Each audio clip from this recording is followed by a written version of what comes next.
Greetings, fellow investigators, and welcome back to our video podcast, Into the Darkness, where my friends and I play the Call of Cthulhu role-playing game. I'm your host, Tom Rayling. Our campaign is entitled A Time to Harvest. It was written by Brian Sammons, Charles P. Zaglanis, Glenn Owen Barras, and Mike Mason, and it's available on the Chaosium website. Jeff Wilkins is our game master, and this is Chapter 2, Episode 8. So without any further delay, let's continue our journey into the darkness. Jeff? Thanks, Tom. So one little bit of clarification. So I messed up at some point way back when with the whole, I just put the fountain in the middle of the campus and it's supposed to be a tower. So I'm just going to flip-flop that. So we're going to move the tower to where the fountain was and the fountain to where the tower is. So there still is a tower. It's just off to the side a little bit. I think I messed up at some point. We were talking about dorm rooms and cafeterias and stuff, and I couldn't grasp in my mind whether or not there was like one main cafeteria or if there was one cafeteria in each dorm room. And I was reading through the notes, and it's the latter. So each dorm room has its own cafeteria. Oh, okay. I think there was one more Down in the basement or something of each one, maybe. Yeah, it's Bottom first floor maybe, and then the sleeps and dorms are up on the second floor. It's not that important, I guess. Okay. I think that was the only two mess ups I had in regards to the map anyway. This is probably not important. This is 1930, so it would be men's dorm and women's dorm. Yeah, that's correct. Yeah, of course it would. And they are rather strict about no visiting. Like the men are allowed in the little lobby section during the daytime, but as soon as it gets nighttime, they're not allowed in the building. They're not allowed up in the rooms. No. Yeah. So the quick recap was last episode. You guys took some time to talk to Armitage. It was a rather fun conversation. You guys pretty much laid everything out on the table. Sounded like a bunch of raving lunatics. Armitage took it in stride, though, much to maybe your surprise. But he didn't kick you out of the office, and he's questioning, obviously, because some of that was really fantastic. But he did let you know that he was going to talk to security and see what he could do about getting extra security, because clearly he doesn't want anything happen to the books. You then went to talk with Professor Learmouth in the geology lab, and that interaction was interesting. You did lay out you kind of danced around some of the more fantastical stuff, but towards the end there, Jasper got a little grabby hands and ended up snatching the pebble from the master's hand, and he pretty much, he didn't really push back at that, but he did threaten us with the dean. Yeah, threatened with the dean, and he took your names down on a little piece of paper. It was mine. And mine. It may cause him a little problem when he tries to turn in Arthur Two Sheds Jackson. Yeah. So that's pretty much it. So we have a pending threat coming. It's just for the sake of the game, the timing's not critical, so I'm just going to say that it's now Monday afternoon. You've just finished talking to those guys most of the morning. You have the rest of the afternoon, and then you've been given the next date, which will be Tuesday, as something's going to happen. So you guys are in a tough spot because you don't necessarily have all the information. So it's really like, you're going to have to work with what you got and just kind of hope it pans out. Now I'm thinking you shouldn't have let Learmouth see that stone, because now he knows you have it. I think you need to hide it someplace safe. Because for all we know, what if he's in on this and he's just really clever? I don't think he was in on it, but who knows? Well, we got to stop people from getting hurt. And like I say, I'm afraid they're going to blow something up. Now, am I right in saying that, Jerry, you spotted one of the guys in the courtyard when we were going over to the I don't science lab? I don't know if it was one of them, but I'm sure it was one of the guys from the graveyard. Wasn't it Lewis? It sure felt like I couldn't tell who it was, but it sure felt like it was with them. There was also a guy in a suit, but he wasn't one of the students. I thought that's who you meant. I don't. No, I you guess saw. he's a. You saw Jason Trent from a distance. That's right. That's right, but there was this other man with him.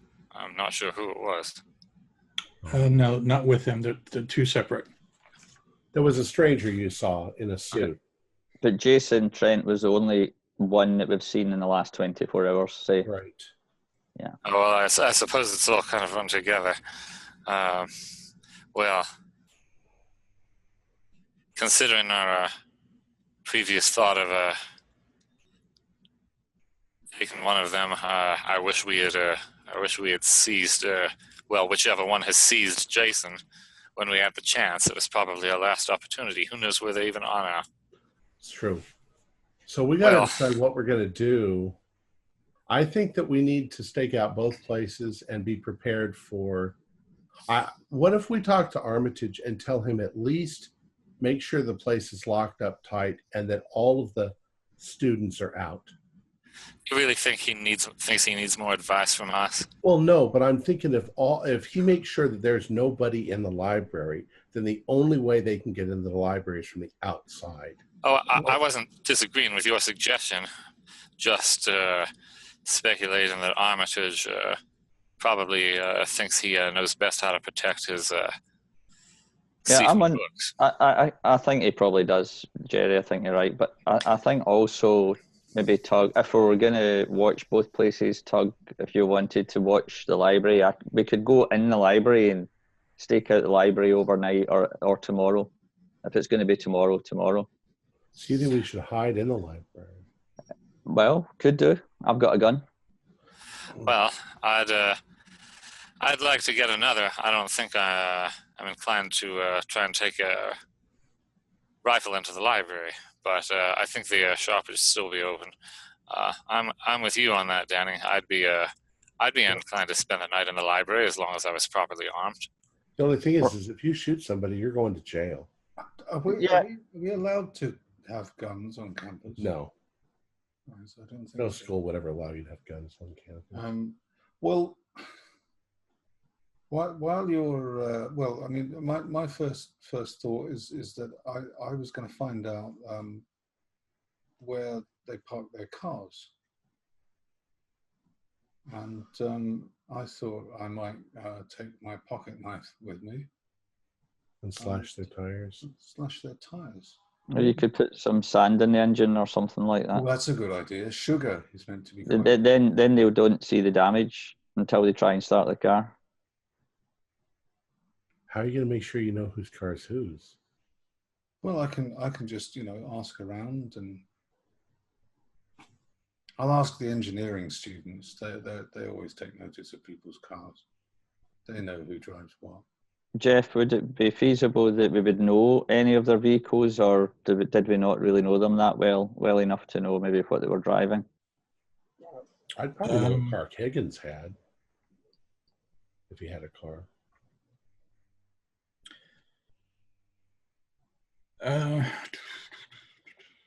His would be the yellow Volkswagen with the pink spots all over it because he's a clown. Jasper, do a luck roll. Ooh. I'm not going to roll on top of the unlucky book from the other night. I'm going to roll over the other side of the desk. That is 14 out of 60. Sorry, 14? 14 out of 60. That's really good. I will say you definitely know Rod's car. Mm-hmm. Rod. I'm going to say that the other students you guys were not that close with. Maybe, Tug, you might recognize Higgins' car if you saw it. But like at the moment to describe it, most cars back then were pretty much black. So it's kind of like hard to describe and distinguish unless you're a gearhead. It was a DeSoto. I don't know. They're probably all DeSotos. What about the professor's car? The professor who organized the trip. Block. Would we know his? I'm going to say no because if you remember back to when you went on the trip, the university provided you 2 of the university cars. So it wasn't like you didn't drive up in somebody's car. It was actually, you had basically the red car and the blue car. Oh, okay. All right. Well, I'm going to go and find Rod's car, and I'm going to dump a pound of sugar in the tank. And so it's Monday afternoon. Are you doing that today, or are you doing? I'm not going to. I won't slash the tires actually, because if someone comes up to the car and sees the tires are slashed, they'll know that the tires have been slashed. I'm going to do it sort of, early in the evening. Tomorrow. Tomorrow. Around tea time, about 4:30. Okay. So I'll remind you, you guys don't know what time. So coffee time. Yeah, you maybe want to do it late tonight in case they're going to do the thing in the morning, although it could be evening. Well, Yeah, because past midnight would technically be tomorrow. Yeah. Okay. I'll do it when it's dark tonight. Okay. So I'll pop off to the store and buy some sugar. Yep. I'll give them a fake name. Sign the sugar book. Maybe you could wait in the stakeout with us, and as soon as we see them, then you run and do it.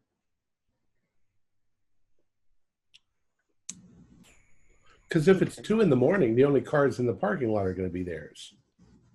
So, guys, what are we going to do in terms of, we don't know where this is all going to happen. Are we going to split and do 2 in each building? I'll watch the library. I'll be with Chug then. I guess then if that's you and I doing the lab. Yeah. Well, you're the man with the precious stone there, so. Yeah, I might go and. You might need your flint knife. I might go and put that somewhere. I've got my sock full of quarters. Actually, I've got a bit more change in there now because I just bought some sugar. Now, don't take this the wrong way, because I'm not trying to influence your decision, but I will just say that if you split, you are also potentially having your odds at completing one particular mission. Oh yeah. Yeah. Well, I think we should go back to the original idea then of getting up in the bell tower so that we can see both. Can we see both places from the bell tower? I'm assuming it's got sort of multiple windows or slits or Sure, it's a bell tower like this on the side. Well, what good will it do to see what's happening if we can't do anything about it?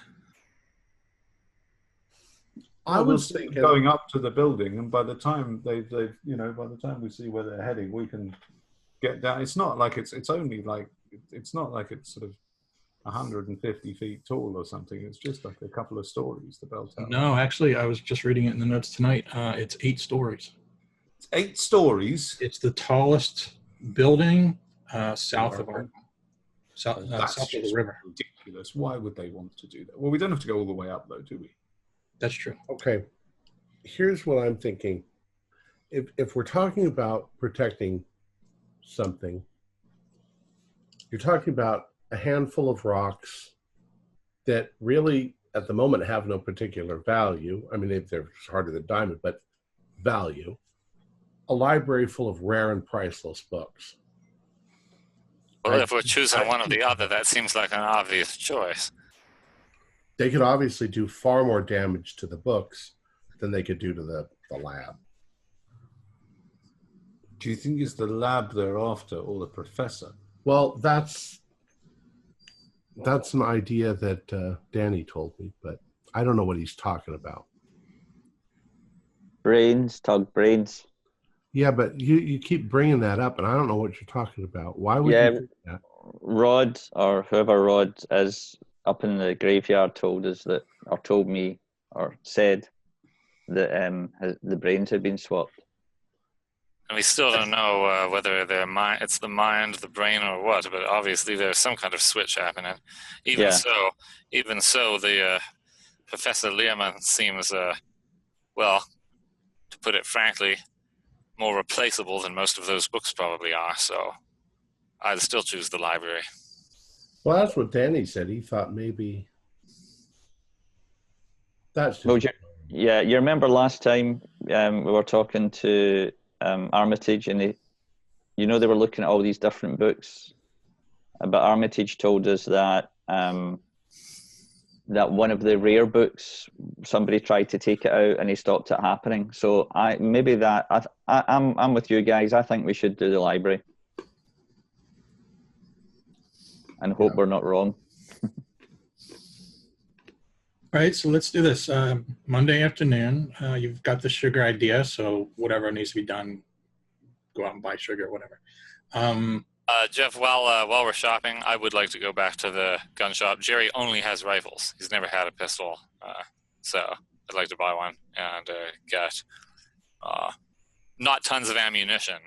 That might seem suspicious. I'm not expecting to need tons of ammunition, but, maybe like a box.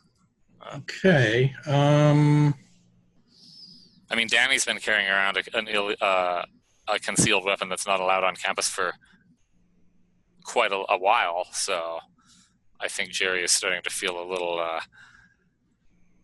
left out of the concealed weapon part of this adventure. So there's actually a section in the book that does talk about this, and I'm going to put it down to a luck roll for you, because it mentions that Arkham is, it's quite easy for farmers and townsfolk to come in and buy a rifle for hunting reasons. Right. But pistols are a little bit more difficult to get in that time period and play. Oh, okay. Well, luck roll seems legit then, as to whether so this is just as to whether they have it or not, right? Yeah. So right. I recall from even Horror on the Orient Express 1923 that there were you had to get a license to have a handgun in the U.S. I don't remember that specifically, so for now I'm just going to say don't worry about that. Right. Well, I made the luck roll. You made it. 29 out of 38. All right. I'm putting that down to the peaches. Yeah, now I seem to recall too, I'm just now remembering, you decided to splurge on your more expensive rifle, didn't you? Yeah. I seem to, because you got the cheaper one as an interim, and then you came back later and said you wanted to upgrade and get the more expensive one, and I'm pretty sure I remembered saying that you can do that, but it's basically you're going to like expend all your loose money at that point. Okay, well, if it's too expensive to afford, then I guess there's nothing I can do about that. Dude, if you kill somebody, you're going to jail. I don't intend to kill anybody. You can always fire a shot. But obviously they, that's right. They, remember, they've got ray guns. That's right, but they believe... We don't stand a chance. No, but clearly they believe they can be harmed. Everybody says that I'm the dumb one, but I just thought of something. Now, Jeff, you're going to have to help me on this one. I want to go to the supermarket and get a pound of either pepper or cinnamon, and I want to be able to throw it in their faces, because magic lightning gun or whatever, they're not going to be able to do anything if they're blind. Okay, that's fine. That's a good idea, Tug. Let me just clarify. Is that true cinnamon or just cassia? Sorry, I just wanted to use my food anthropology, pure ground sidearm anthropology master's degree for the first time in my life. Probably pepper is going to be more available than cinnamon. Let me just go back to Jerry real quick. So here's what I'm going to ask you to do. I'm going to ask you for another luck roll, and I'm going to make you have to get a hard, so less than half of your luck. All right.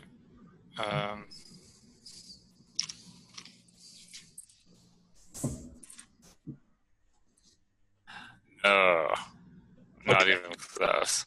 Yep, that's fine. It's just a little too expensive out of your price range. If I recall, you have a shotgun, a regular rifle, and a rather expensive rifle. So you're not without lack of firepower as well. No, It's the just shotgun. a few. The shotgun was me accidentally saying the word shotgun when I meant rifle. Jerry only has the rifle and the rather expensive rifle. Does it help if you just does selling the cheaper rifle back help? I'm just gonna say no. Good thinking, though. I'll give you points for that. All right. Yeah, so the woman at the grocery store thinks you all are baking a cake. She gives you your pound of sugar, your pound of cinnamon or pepper, and anything else on Monday night you want to do in order to prepare. While I'm at the store, I'd like to buy some beef jerky, and things like just some food that I can stick in my pocket, so I can just keep snacking as we're going, because I'm aware that we haven't eaten for a while. Yeah, might get a little peckish out there. Yep. Jerry, you can load your rifle with rock salt. That'll definitely stop them, but it won't kill them. Yeah, I was thinking something like that as well. How the guys are at the store. Danny's not going to the store. I think with Tug's permission, I'll maybe hang out at Tug's room for some of the time and try and basically watch for a period of time to see if any of the students are appearing on campus at all. Okay. Let me know if you see them in a car. All right. All right. Anything else store-wise, you guys? Okay. A couple of sticks of dynamite while we're there. It's possible. Maybe not at the grocery store, but Hardware store. Hardware store might have it. What about some? I don't think they'd sell dynamite to me, but maybe some firecrackers or something. What time is it? It's way past that time. We probably don't have firecrackers. See if they've got any potions of invisibility while you're there. Got poison. You can get arsenic to give to for rat poison at this period in time. Okay. I'd like to kill some rats, please. About a dozen of them, about sort of that tall, very big rats. Some of them wear glasses. It's actually it's put in honey, so it would taste sweet. Dynamite? Yes. No. What are you gonna blow up? No, I think I'm gonna fight shy of blowing up the university. I like how Jasper goes from the sock full of quarters to dynamite. To slashing the tires of the cars. Come on, baby. He's a bad boy now. Monday night. Any plans for Monday night? I think I'm just going to keep an eye on the library, because if something starts to go down, I'm going to run down there and try to help. How much of when it comes to the library and the lab, how much of either can I see from my dorm window, if anything? Do a luck roll for the. Oh, wait a minute. You can't see the library. Can't see the library. Can I see the lab? Do a luck roll. See if you're maybe next to Tug. 89. You're on the opposite side. Oh dear. I can see the wall of another building. Let me just ask real quick too. You guys, as of last night, were sort of on the run, and you spent the night at Jerry's house. Are you going to do the same thing tonight, or are you going to go back to your dorm room? Well, Tug just said he wanted to stake out the library, right? Mm-hmm. So I'm not going to let Tug stake out the library by himself. I'm probably somewhere on campus. But Okay. I think for the time being, we should all stick together. Yeah. Okay. And dressed If in we dark split, if we clothes. split up, we could be abducted by them, and possibly even replaced. Danny, can you do a luck roll?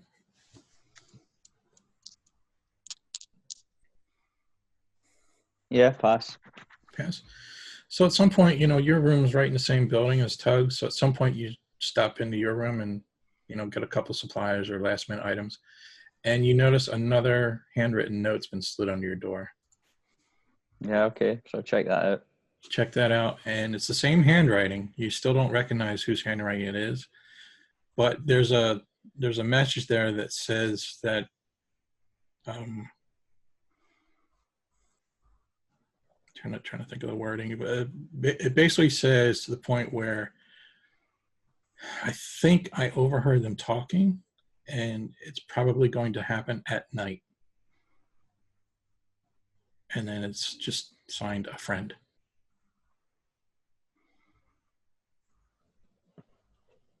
Okay. So I relay that info to the guys. Okay. So I'll give you a minute or two to make any last minute changes, and then we can talk about. Danny, do you mind if I take a look at that note again? Yeah, sure. Jeff, now that we have more examples of the notes, Mhm.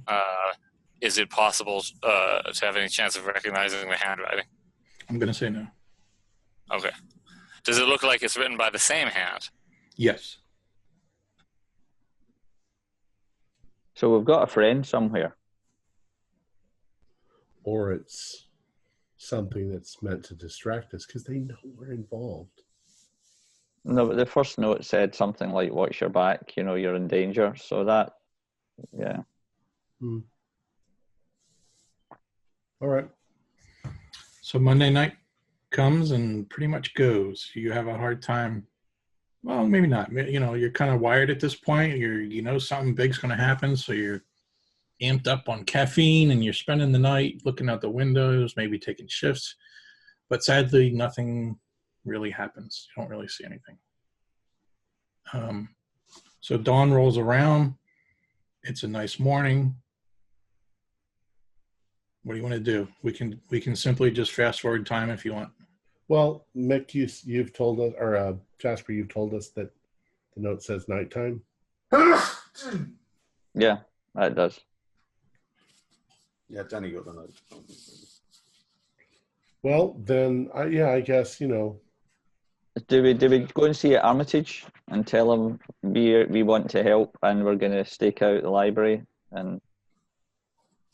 or what? I'll just fast forward that. I really don't think he needs to know, Danny. Maybe you mentioned it to him yesterday, or we can say you stopped in this morning, but there's no real benefit to checking back in with him. Okay. I guess since we think that it's going to happen tonight, I'm just going to avoid public areas where people will recognize us, because like you said, we're kind of on the run. Mm-hmm. But other than that, maybe we'll get somebody at a restaurant, make our final preps, and then.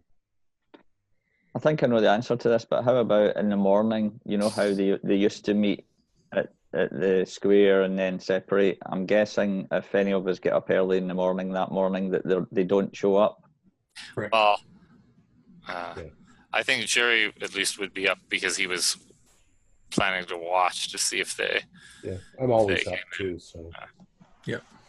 So, why don't we assume then that by the time it's really early, Jerry is already there, probably with Tug.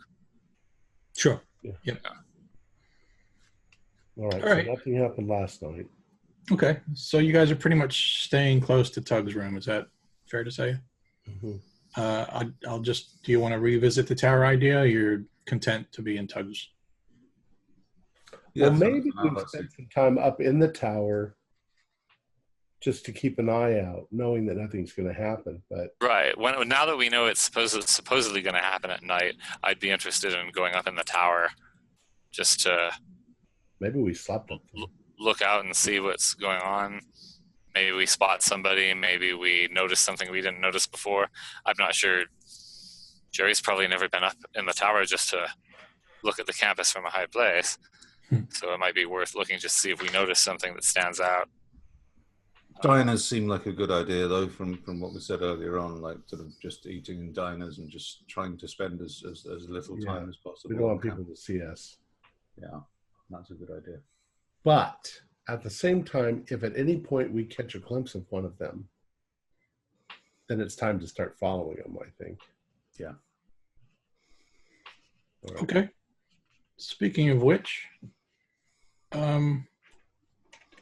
so Jerry, I'll say you maybe in the morning you head up to the tower. Yeah. You take a look around. I mean, it's a nice view of the town and everything. It's a nice day, so you're appreciative of that. But doing so does not necessarily give you any real advantage, other than maybe it solidifies the map in your head as far as where the buildings are located and stuff like that.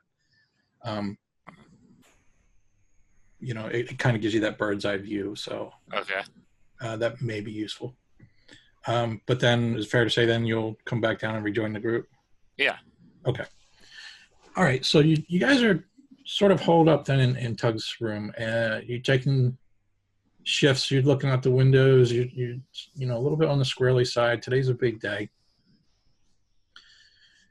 The time, at some points it starts to drag. Some points it seems like the minutes are just flying by.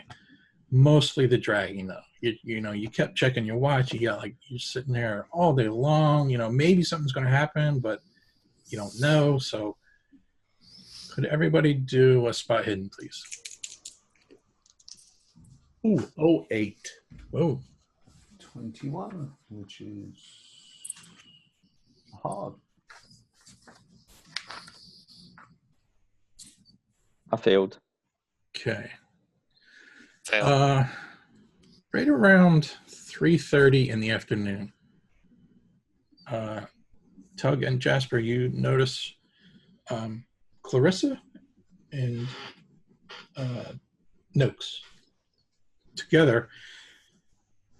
You're not sure where they came from. They may come from between two buildings, or they parked on the street somewhere. You didn't necessarily see which direction they came from, but you suddenly notice them on the sidewalk, and they're walking towards the women's dorm.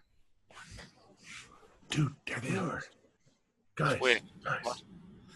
They're What? walking towards the girls' dorm. Who? William and Clarissa. Well, look, there's 4 of us and 2 of them. Let's figure out where they're going. Well, they're going. Are they going into the dorm? Do we see? Mhm. Well, once they go, Jeff, based on the distances involved, do I think it would be possible to intercept them, or would that require sprinting across the quad?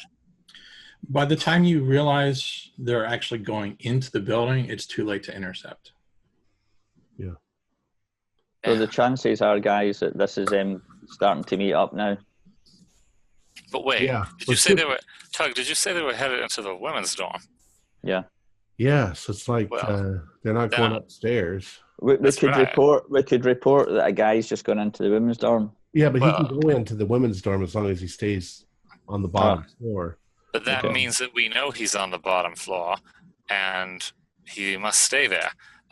Do we know, Jeff, how many entrances it has? I believe there's 3 entrances. I'm going to say they went into, I'll call it the front entrance, but it would be the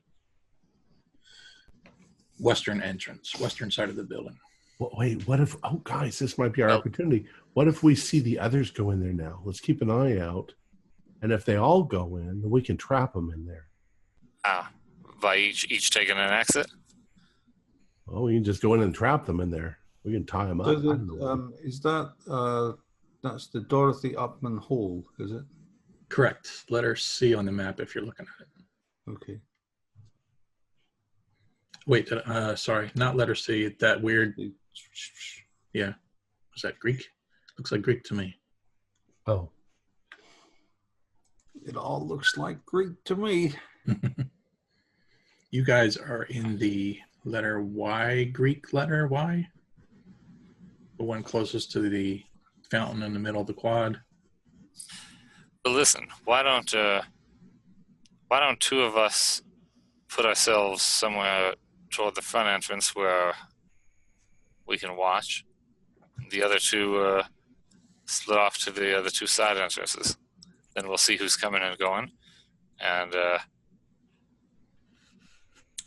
if we want, we can try to secure them inside. But if there are too many of them, we'll have no chance of trapping them all. Maybe if there's, well, even just these two, maybe we can take them. You see Clarissa and Noakes exit the building together. How long were they in there? Maybe 5 minutes. They have anything with them? They did. Okay, can we can all see them now, right, Jeff? I mean, yep. Yeah. Do they have anything with them that they? Are they carrying anything? Because Jerry didn't see them before, right? Until Doug pointed them out. They don't seem to have anything. What's their demeanor like? Do they seem like, are they just walking along like they went in and went out, like casual? Yep. Casual. And just a reminder, you know, there's other people on campus, so it's not like they're the only ones out there. You know what I mean? Right. Especially with a nice day like this, even the townsfolk come to the quad, the lunches and stuff like that. So, looking around, do we see any of the others now that we're watching? Do a spot hidden. No success. And they're walking in your direction, meaning towards the south. So at some point, you know, you're looking out the window, and at some point they're walking past where you can't see necessarily where they're going. So they're coming. So they're coming from letters. So they're coming from letter C. Is that what you said? The building next to it, the one with the squiggle. Oh yeah, and we're in. You're in Y or Y. Gamma. Right, and so it's obvious that they're heading toward and past the building we're in. Is that what you said? Maybe not past, but like as they're walking towards you, at some point you can't see out the window to see. You know what I mean? Right. And So the library is over that direction. Is that right? Yes, the library is like a little bit further east. Yep. So why don't we just follow them? I mean, let's be honest. What does it matter if they even see us? Because there's other people about, and there's 4 of us. Well, they probably won't go where they were intending to go if they know they're being followed. What if they turn and point at us and go, ah? You know, we are like point ray guns. Moment. People are watching. Well, they can't do anything too obvious, can they? Well, we don't know. I mean, I'm not sure I want them to go, hey, there's Tug Thompson. He's one of those guys. How much? I'm worried if we go after them, they might be meeting up with the others. Then we might be outnumbered, and they might take some of us. I want to find out where they're meeting. But if they already know that we're onto, well, I mean, we need to stop them, right? Let's try to follow them, and if we can tell that they know that they're being followed, let's just confront them in a public place. They probably won't. Shoot us. Let's all put on our trench coats. And, wait, if they're over by those buildings, how do we even see them? Well, Jerry's worried we'll have lost them and won't be able to find them. So I now headed down. I'm heading downstairs now toward the door, hoping that I'll still be able to see them out there. Based on which way they were going, there's more than one exit from this building too, right, Jeff? Yeah. Well, they're right next to the library, so. Right. So I choose the exit that I think is most likely to be able to still see them. Okay. Wherever they were headed. I think if we're going to stake out the library, I think now's the time to do it because they're on the move. Yeah. What time is it now, anyway, Jeff? Right around 3:30. 3:30. All right. Well, anyway, I'm headed toward what I think is the appropriate exit because I'm worried we've lost them completely now. Okay. Tug, Danny, and Jasper, are you following? I guess we're following. I'm following. Yeah, I think so. Yeah. Okay. Yes. You realize you've been chit-chatting for a little bit and time's ticking, so you start to pick up the pace. You head to the bottom of the stairwell. There's a door there leading out onto the campus. You get to the door and you look out and do a spot hidden. That Pass. is, yeah, that's a hard pass. I spend a point of luck and I make it a hard pass. Okay. Danny, you passed? Mhm. And Jasper, I didn't hear you? Yes, I just got standard. So you don't need to spend the point of luck. I'll just say Right.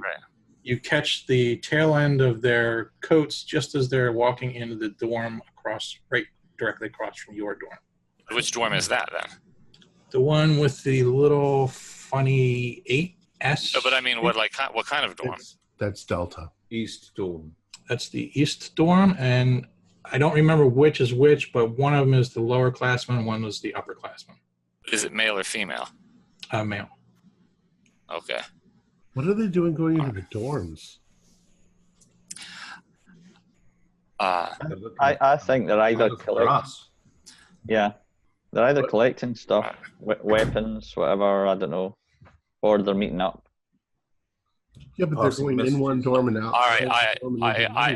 Jeff, as everybody is just is talking, not trying to be secretive from the other guys. I just think we're gonna lose whatever chance we have. So Jerry is trying to. First of all, how crowded is it in the way between this dorm and where they've headed? The other dorm.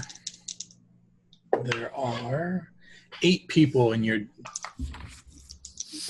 just looking around you right nearby. There's 8 people. All right. Well, then I just go out there like I'm one of the people. I'm not I'm not obviously walking with a purpose toward the other dorm, but I'm certainly headed in that direction. Okay. Are they carrying anything? Nope.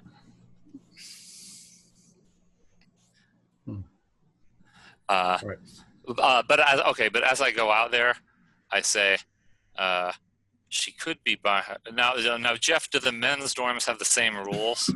Yes. Females can't. Okay. So what I say is, if he leaves her alone down there, this is our one chance to take one of them. So if you think that's worthwhile, you can follow me. Otherwise, just let me scout, and then I head out. Okay. So if I notice that they're behind me, I think, well, maybe they think it's a good idea to try to nab Clarissa. If they're not, then I guess they voted against this plan, but I want to see what I can find out. So, well, anyway, I'm headed that way. So I guess tell me if I get there before something happens. When you say headed that way, are you just... I'm headed in a non-purposeful looking way toward the dorm that they've entered. Okay, with the intent of going in. With the intent of looking, are there windows to the foyer? I might look in and see, is Clarissa in there by herself? Are they doing something in there? I think that's reasonable. It's probably a nice, heavy, solid oak door, but there's probably a window to look out. Yeah. So mainly I just want to sort of wander over there and then casually look over and see if I see one or both of them through the window. Okay. Danny, Jasper, Tug, what are you doing? I'm running to the next building and stopping and peeking around the corner to see if I can still see them. And then I'm well, just as you came out the door was you seeing them walking into the building. Okay. Okay. So I want to get closer. Go back inside the door of the dorm I've just come out of. Okay. And keep an eye out on still watching that door, but from in the shadows inside the... Yeah, gotcha. I say to Tug and Jerry, do we go, or if Jerry's still with us, do we try and get them now, or do we... Well, I don't know if you heard, maybe I didn't come through my mic. The last thing Jerry said before he headed that way was that if you want to try to grab one now, Clarissa might be by herself and this is our chance, so if you want to come follow behind me. After that, Jerry is gone. He's already headed. Yeah. No, we don't want to grab them. I hope Jerry doesn't grab one because, if you grab one, they can still pull off their plan. We need to grab them all. I would think, Jerry, you would have gone on the move, and I was maybe asking Tug then and trying to work out, is this a good plan? I'm not sure if doing it. You turn around to talk to Jerry, and he's already halfway across. Yeah. Oh, Jerry. So now we're chasing after Jerry. And there's a little tune in the background going. Wait, Tom, did you just say that now that you do come out after me? Yeah. Okay.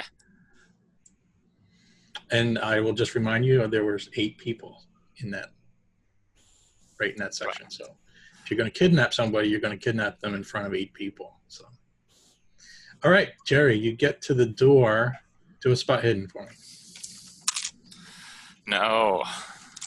All right, you look in the window, and it's kind of the way I'm picturing it in my head. It's sort of like a lobby, I guess, meaning, you know, there's tables and chairs, some nice comfortable couches maybe, nothing real fancy at all. It's basically just a waiting room, and it's mostly for this purpose, that if a young woman were to stop by, they have a place to sit and wait, and, right. You know. So from your vantage of looking through the window, you can't necessarily see the entire lobby area. So at the moment, you don't see anybody. Then I guess I just loiter around like other people who are outside with the intention to keep looking to see if maybe... Okay. No, wait. She can't have gone up, though, supposedly. And I don't see anybody. Is there more than one window? I'll say not really. Like, it's kind of like the door. You're looking through the window in the door. Huh. Oh, is there... Well, in that case... Oh, no, sorry, I'm not there. I'm sorry. In that case, I go in.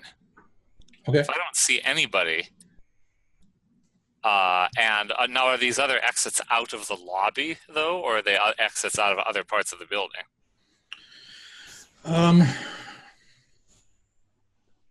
I'll say there's one other exit from the lobby area. The other exit is more an exit from the rooms. And would I have been able to see them go out of that other exit if they had done so?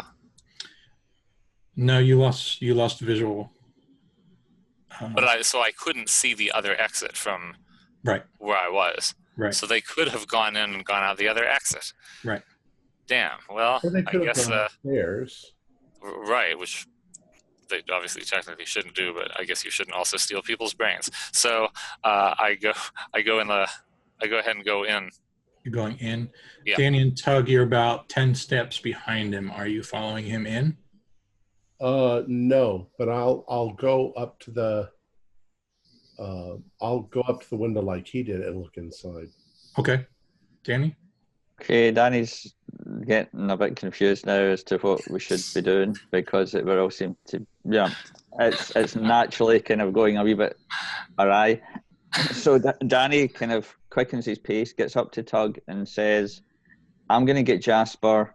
I'm going to suggest we go to the library right now, because these guys are on the move. If you want to follow them for a bit, come and meet us in the library. Well, the library is right over there, right? Yeah, it's nearby. Library. Yeah. I'm going to run around to the other side of the building, make sure they don't come out the back door. Okay. Okay. So when you go get Jasper, I'll just run around the building. So see you at the library, basically, is how I leave it.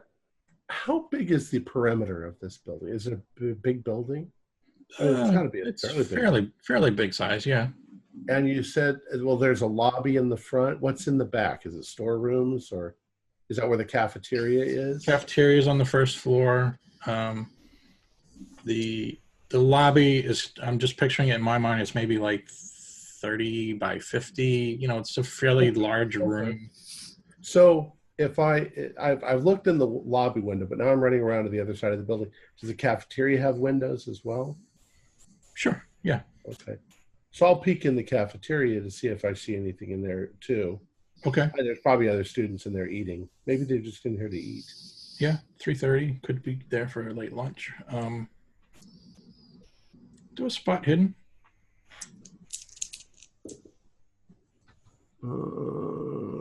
I made it by 1 point.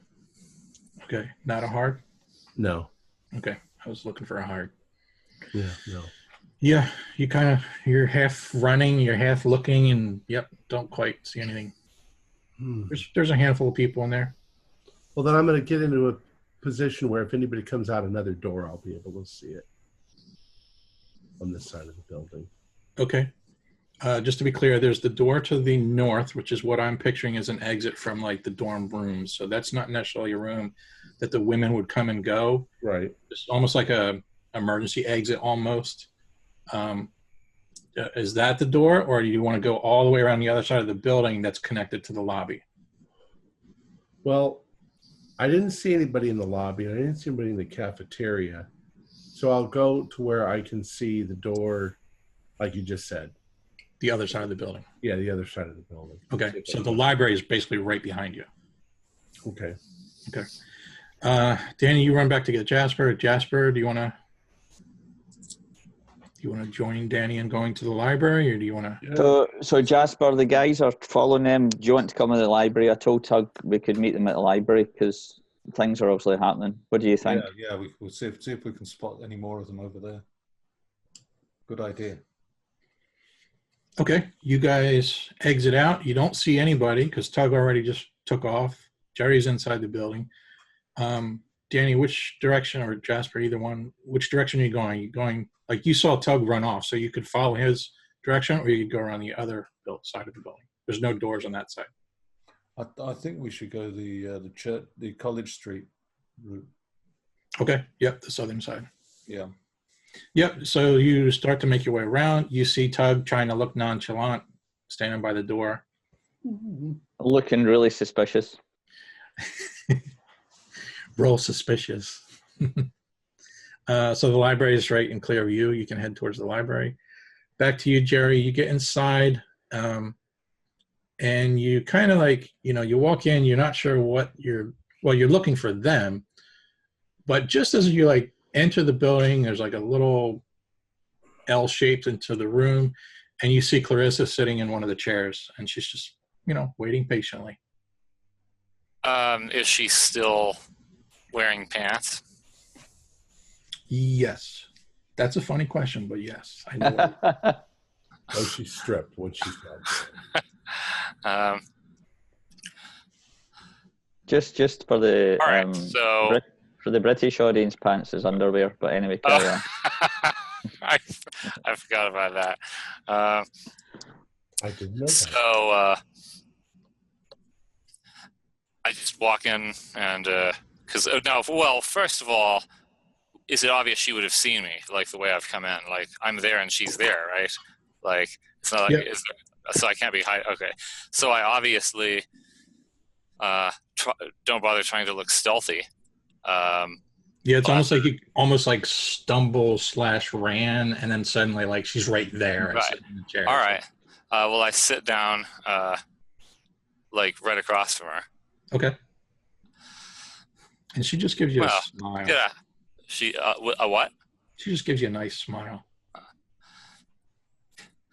Well, good afternoon.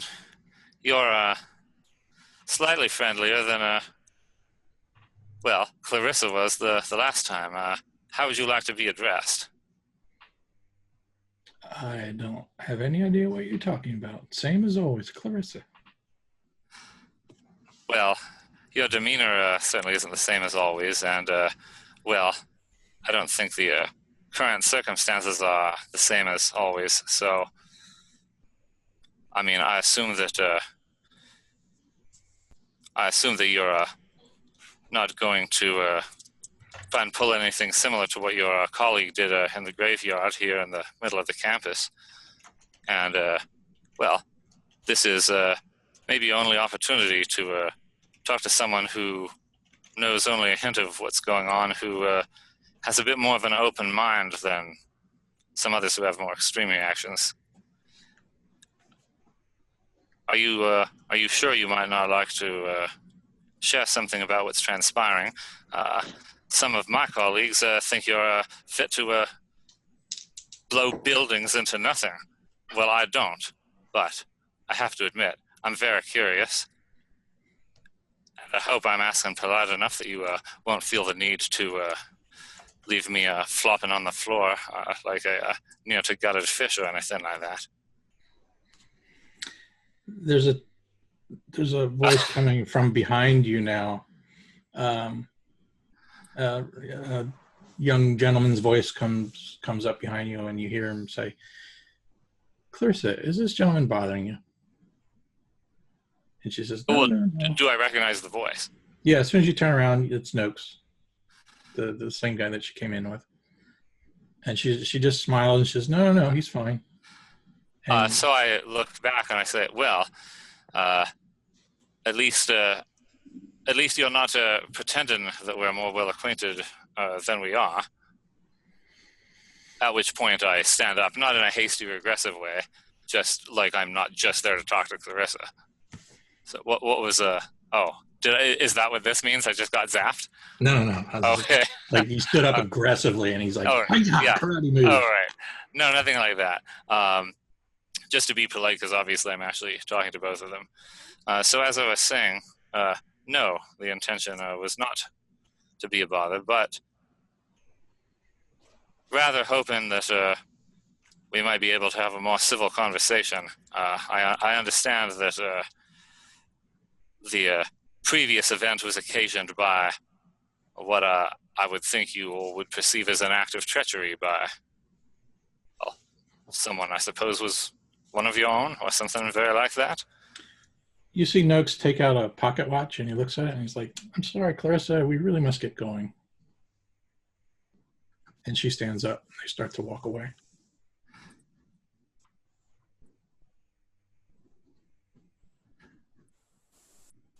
Well, nice chatting with you then. He tips his hat. They walk out the same door. The same door they came in. Right. Tug, okay. You would see them at this point heading towards that door. I'm sorry? You were kind of like looking in the window from the other door, so at this point you see them now walking towards the opposite door. Okay. As usual, Jeff, I don't like to interrupt the conversation for the roll, but naturally I would like to roll psychology when I said something that Jerry does think it's outlandish that they're going to blow stuff up, but I want to see, like, what was his reaction? Like, was he just, was they completely stone-faced, or maybe I picked up something? Well, not with that kind of roll. Never mind. So. Tug, you started to say something? Oh, I thought I was on the other side of the building. Yeah, you're on the other side of the building, and you're looking into the lobby. You're looking into the lobby on. Oh, okay. Yeah. So, Jerry, you probably look up and see me like this, and I'm like. So I obviously try not to look like I've noticed Tug. Okay. But I don't move to follow them out, like I'm just trying to chase after them. But I don't try to make some pretense of just hanging out like I wasn't really following them to begin with. I just wait till I'm a polite distance away, and then walk out of the building after them. And I saw all this happen. I couldn't hear it, but I saw it. You saw them, you didn't see them conversing because they were just around the corner there. But as they got up to walk out, that's when you saw them get up to leave, and then you just saw Jerry stand up behind him, wait a few minutes, and then he leaves after them. Jerry's one of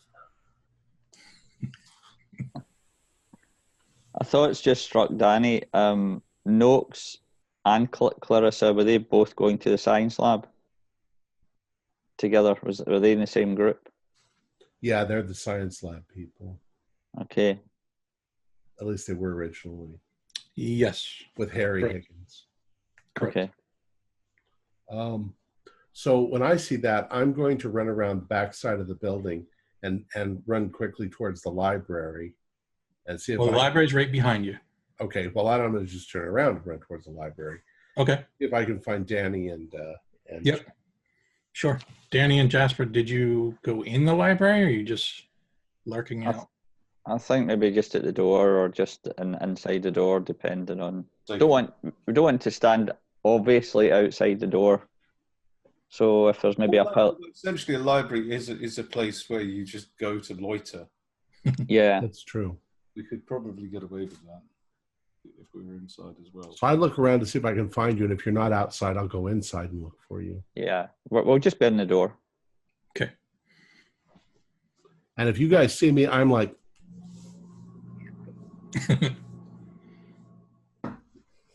just to remind you, when you go just inside the front door there's like a, I don't know if alcove is the right word, but there's a section there where the security guards are.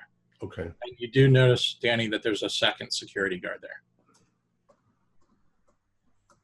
Danny wants to do that, but he doesn't do it. So before we get out of the building completely, Jeff, or at least as they go to leave, are they still within earshot? No. I probably am following them close enough that I would think they could hear me if I didn't shout, but I wasn't thinking of that before. So you can tell me, are they still close enough that they could hear me? Yeah. I mean, they could be, 30 feet away. They could hear you, Yeah.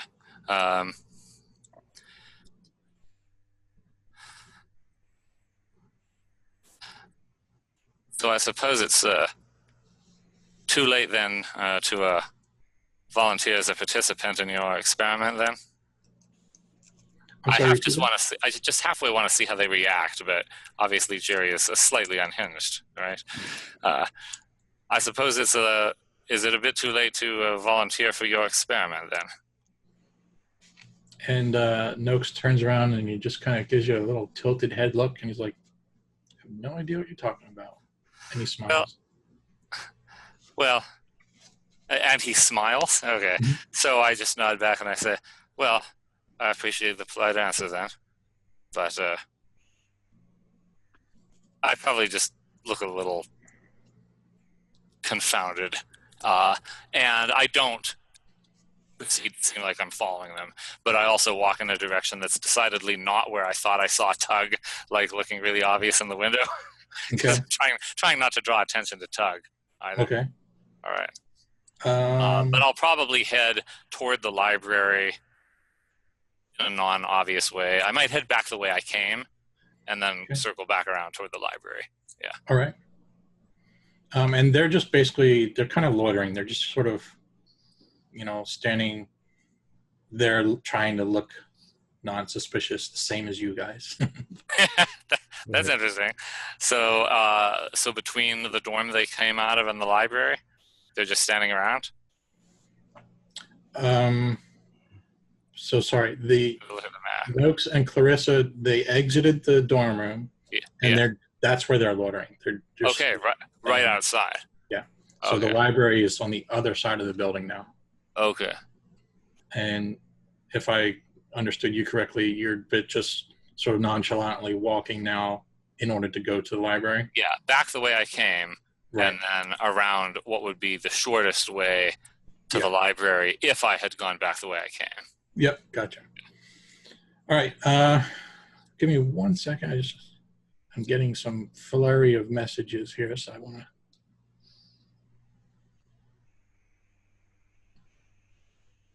Okay.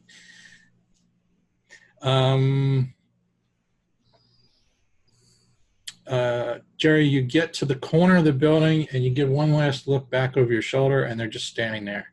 So you're just going to continue to the library, right? Yeah. Okay. All right. So we'll fast forward then. You make it to the library. You join up with the rest of the group. And sorry? No, because I have a whole thing I want to do with these two before Jerry gets there. Oh, okay. All right. I'm absolutely convinced now that Jerry might be in league with them. Okay. All right. Go ahead. You got a couple minutes. When I grab the two of them, I'm like, guys, Jerry, get off. Jerry was in there. Jerry was in there talking to them. I couldn't hear what he was saying, but he was talking to them. What, just like sit down talking? Or? Yeah. Did they hurt him or do anything? No. They smiled at each other, and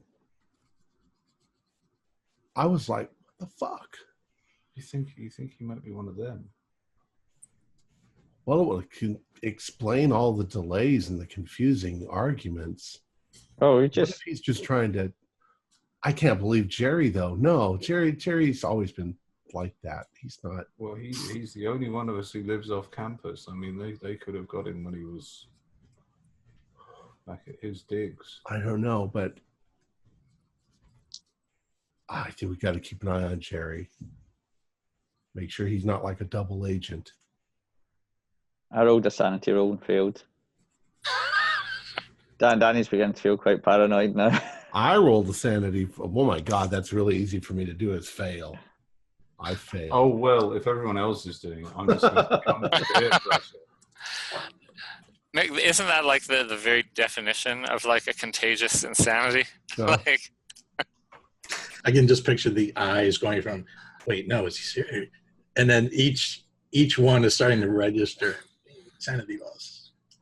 At first, Danny was like, oh, rubbish. And then the anxiety in Tug's eyes was like, too much.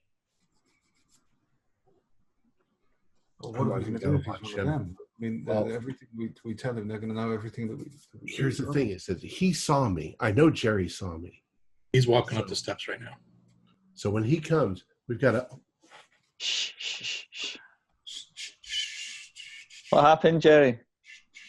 Yeah. well, I tried to get them to, I don't know, fess up to something by just seeming, well, as least hostile as possible. But it was a strange experience. They were determined. Well, the one who looks like Clarissa was determined to insist she was still Clarissa, although it was not very convincing. The one that Snokes didn't make any pretense, but he denied knowing anything of any experiment. He didn't seem particularly favorable to me talking to. What was his attitude like? What was his attitude like? He seemed a bit smug. I don't think they care if we know. I think you're right. He didn't seem perturbed in the least, but he also didn't seem to. He didn't seem to think we presented any type of threat. Didn't seem to think we could do anything to interfere. And as you said, didn't care that I knew. And Jasper, did you understand a word of what he just said? What? Am I not making sense, Tug? Can I watching Jerry, does anything seem different about his mannerisms? Or? I saw you in there talking to them. Yes, I saw you through the window. I tried to look like I hadn't noticed you and tried to head in the other direction in case you were trying to follow them, but they just seemed to loiter there in the front of the dorm. Maybe they were waiting for the others? Maybe you're one of them. Well, Tug, if I were, then I wouldn't be as inclined to mention a green camel as I am right now. Unless, of course, you think I was one of them since before they arrived, but that would be a different problem, wouldn't it? Good thinking to check, though. You're quite right. I was alone with them. Green camel? It does seem kind of strange that you've gone from wanting to abduct them to just sitting down and That's it. So the one thing I wanted to do was that our code word? Green camel?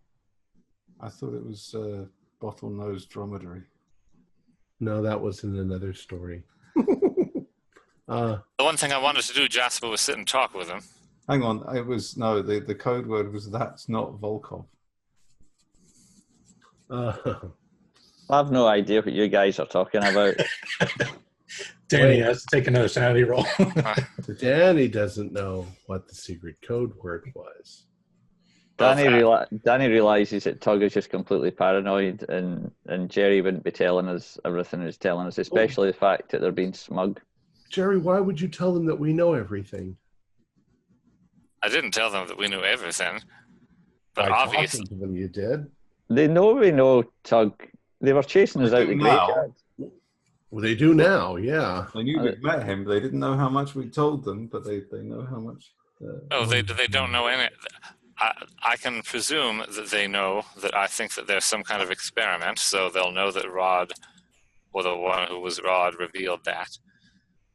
That's about all, really. That. I didn't tell them anything about knowing that they switched brains, just that I knew that they weren't who they appeared to be. And I certainly didn't tell them that we knew their purpose, to conceal evidence, remove evidence, nothing like that. Only that there was an experiment and that they went on themselves. I thought I saw your mouth say. All right, I'm going to cut. I'm not even sure what your mouth just said, Tug. This is good, but I'm going to cut you guys off. This continues to span out over another 20, 30 minutes. What do you want to do now? You're in the library. Well, what do you think they were up to? Well, I was hoping I would learn something. I have no idea. I don't even know why he had to go in and out of dorms. Jeff, did we see them going in and out of 2 dorms? The girls' dorm, then the boys' dorm? Correct. I would say they're either collecting something, like parts of something, or they are. Yeah, but if they're collecting something, they collected it weeks ago. And why would they need to be together where one had to wait and the other had to go up? Well, it makes sense that they're sticking together. They went to Clarissa's dorm to get whatever it was she had, and then they went to the guy's dorm to get whatever he had. So I think they've got something. It's because if that's right, if they're sticking together, she would have to be alone otherwise. They could be assembling some kind of device, Like that thing that they shot you with, Jerry. But one wouldn't think they would have to assemble more. But maybe maybe they are setting up to try to replace someone. From where Jerry was in the building with them, would William have been coming from upstairs, downstairs, with Clarissa in the lobby, or were the stairs somewhere else? Because I was wondering earlier, I made the comment about poison, and that's why I was really looking in the cafeteria. But I didn't see him in the cafeteria. Jerry had his back to where he came from, so he didn't notice. But I could, because I was looking through the window and seeing Jerry, and Jerry was facing me, so I would have seen William. Let me do like a luck roll or a... Okay, if you say I didn't see it, then I didn't see it. Yeah. All right. Well, look, it's getting on toward dark. I wonder if this supposed extra security has arrived. Yeah, they're right there. There's guys at the door. There's an extra guy at the door. Matter of fact, we'll say the 2 new security guards show up, like the night shift, I guess. And in fact, the one has a German Shepherd. Oh, that's cool. Armitage took it seriously. Yeah. I hope he took it really seriously and hid the important books.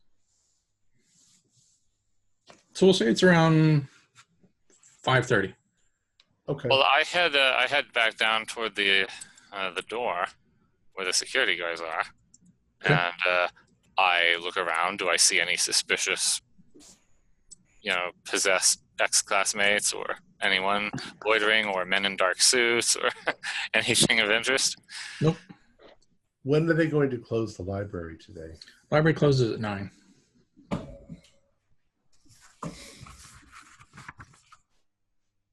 What time do you think it gets dark? It's late August, probably 8:30, 8. Okay, well, about 8 o'clock-ish, I'm going to sneak off and put sugar in the petrol tank of that car. Okay. So, before then, if we see them around any other cars before then, I'll sort of make a mental note of those cars as well and do those cars too. Jeff, do these guys look like obvious security guys? Oh yeah, they've got the, campus security patch or whatever. So Isn't it likely we've seen these people before? Probably. Maybe you've seen them. Maybe you never took notice. Whatever. Okay. Jasper, I think you missed when you were out. I mentioned that the one security guard has a German Shepherd with him. So. Here's a So there question. are 2 security guards, and there's a German shepherd. Yes. Right. Any sheep? No sheep nearby. Just the shepherd. Yep. Right. It's gonna croak. I just walking down, I look over them, and are they like inside or outside the library? Are they like just in the door? It's like a alcove. I'm not sure if that's the right word, but yeah. Okay, I know what you're talking about. The main front doors, then the alcove, then the inside door. Yeah. So as I head by the alcove, I say, "Is Professor Armitage having a difficulty with people taking out items they're not authorized for?" And I gesture to the dog. This guy has an air of like an ex-cop, and there's like a no-nonsense attitude with him. Yeah. And he just kind of gives you a stern stare down, and he's like, "Excuse me?" Well, we're not normally accustomed to, not only such attentive security, but with dogs as well. Danny's standing a wee bit further back, going like this. Attentive security. You're suggesting we don't do our jobs well? Well, I'm suggesting the library isn't normally this well guarded. Oh, okay. Nobody. Is there anything else I could help you with? Jerry at this point.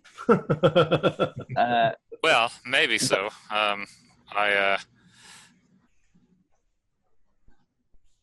I'm not sure how much Professor Armitage might have mentioned, or if indeed he requested their security himself. But there were some odd rumors on campus and some rather odd behavior, and a couple of us shared our concerns with him. And well, indeed, some of the same folks that had been acting rather suspiciously were in the same earlier, and I describe what Clarissa and the other guy look like. Noakes. Yeah, I described Clarissa and Noakes, thinking I would assume the motive would be obvious, at least to us, the players. But if the motive isn't obvious, it's that Professor Armitage may not have had occasion to tell these guys who to watch out for. So I know I saw those 2 and that it's legitimate to say they were acting oddly, so that's what I tell them. Okay. He gives you just a funny look, and he's like, "Okay, thank you for the information." I just nod and go, I don't know, look like I'm actually there to look at a book or something. Maybe while Jerry's chatting with the guy, I'm asking Tug and Jasper, they've got dogs in here, they've got a dog in here now, right? If we're going to hide in the library overnight, the dog will obviously smell us if they're doing their rounds. So they're smelling for. I don't think they're going to walk around the place. They're not going to bring the dog into the library. The dog is at the front door. There's always been a dog at the front door. Yeah. Okay. I'm just wondering if we need permission to be in here from Armitage, or if we just hide, or if we stay outside. Hide in the library that they're going to blow up. They're not going to blow it up. I'm going to post myself out. I'm telling Danny this. I'm going to post myself outside because I don't think that they can do anything inside. They're going to have to try to get in. And I want to stop them when they try to get into the building. Now, if I see them all go in before it closes, then yeah, I'll go in. Jasper, what you going to do? You going outside, or you want to stay inside? Yeah, I'm going outside too, because we don't know what they might still hit the laboratory. We don't know they're definitely going after the library. We need to be somewhere where we can react, where we can see both. There's something else, and I just now thought of it. We've been talking about explosives. What if they hid explosives in those books? It could be, because we don't know. An alien bomb could only be the size of like a matchbook or something.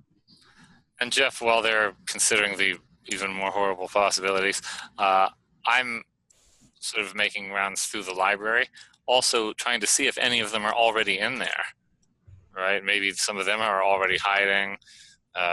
Maybe there's something else weird in the library. So I'm just kind of taking a walk around to see if I notice anything out of the ordinary. If I happen to pass by where Armitage is and he's still around, I might like go say hello or ask if he had any more like weird rare book requests. You know, if they're after books in the restricted section, they are not going to be able to get those books while this library is open. So what's going to happen is going to probably happen after it closes. Does that make sense? Yeah. So yeah, either they'll hide in here, Jerry will find them, or they'll have to break in through a window or something. Yeah. Hopefully the security guards get them. Anyway, I'm hiding outside. Unless they zap the security guards. Jerry, you do a pretty thorough search. You don't see anybody hiding. Yeah. Was Armitage around? Did I end up talking to him, or was he gone? I'll say he gave you a nod. You said your greetings. There was no other additional information. So I'm kind of hiding, I'm hiding over near the dorm building behind bushes. Okay. So that I can see the front end of the library. Okay. When I head back to the sort of entrance area of the library, Jeff, do I see any of the other guys? I mean, Tug's already hiding, but do I see Danny or Jasper? Sure. We've also probably discussed amongst ourselves where we're going to hide. Well, so I see Danny and Jasper, and I say, well, if they're hiding pretty good. I didn't find anyone in there. So why don't we do like one of us at each point of the building so we could see each other, at least two. I could see Tug, and then I could see Jasper or I like Jerry. that idea. And then Jerry could see Jasper and me. That's a fine plan. But where's Tug? Well, with flashlights, so that if you're over there and you're over there, we can flash at each other and tell them that it's here. Does that make sense? Okay. Well, Danny, it's your plan. Which corner do you want? Just pick it. Everybody picks a corner.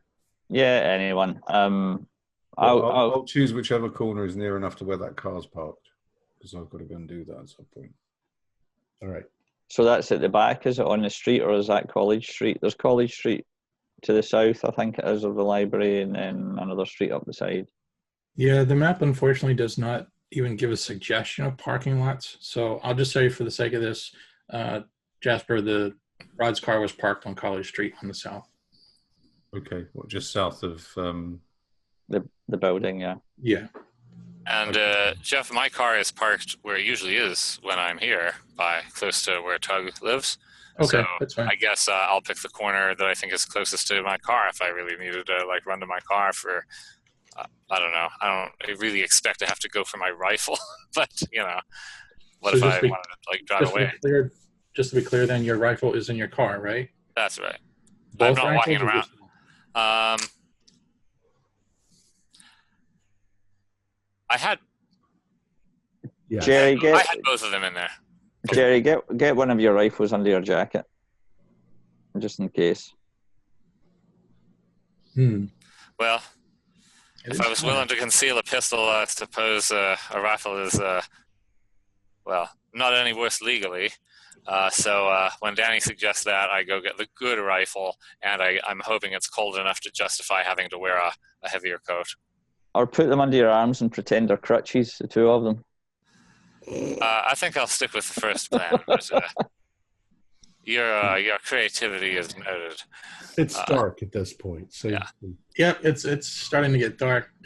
Jerry, it's doable, but you're right on the edge of like, this is ridiculous. You're trying to conceal a rifle, you're right. So I'm not going to say no, but yeah, that's okay. It's maybe a bad idea. Anyway, I'm going in the northeast corner on the other the back street. If Danny looks at it and it's like, Jerry, that's not concealed. I can see that sticking out of your coat. I'm just going to shrug like, well, I didn't intend to do it to begin with, and put it back.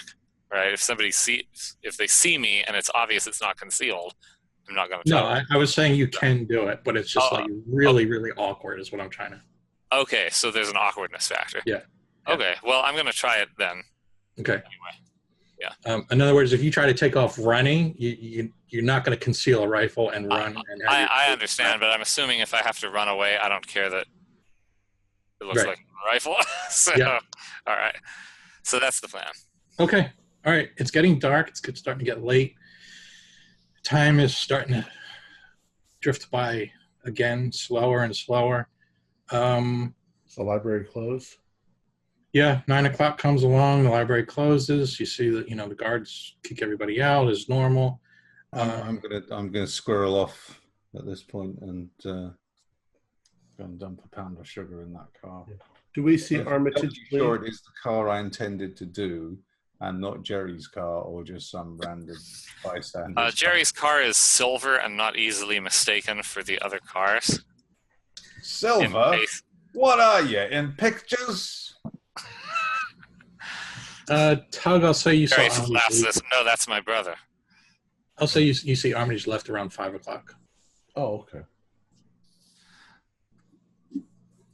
All right, it's getting dark. Just give me a sense. You don't have to go into real detail. Tug, are you like hiding in a bush? Are you like just trying to sit on a park bench? Like, no, I'm hiding behind. I don't want anybody to see that there's a person over here. Okay, so you're actually like in the bushes then. Right, behind the bushes, yeah. Okay. Same here. Danny is in the bushes. Jasper? Absolutely, yes. Okay. What I'm imagining is that I'm hiding as well as I possibly can. There's the wall of the building, and there's a line of bushes right in front of it, going along. And I'm right behind that. Okay. You got your coonskin coat on? I have, yes. I've got my big coonskin coat on. And probably not wearing my straw boater because it's quite brightly coloured. I'm probably wearing just a woolly hat. Dressed in dark clothes. I'm disguised as a hibernating grizzly bear. Or just a big pile of raccoons. Jerry, same question. You're hiding, or sitting on a park bench? I'm gonna go with hiding. Okay. You guys are all You guys are all well hidden in bushes, trees, whatever. Right around 10 o'clock. So it's been another hour. It's completely dark at this point. Could I ask you all to do a listen roll?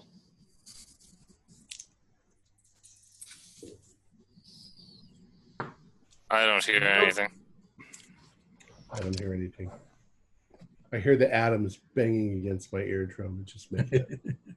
I don't hear anything. Wow, nobody. Okay. You all hear the thumping hearts of your own bodies. The tension is building. Let's see. Oh, mine sounds like swing, swing, swing. Don't you count?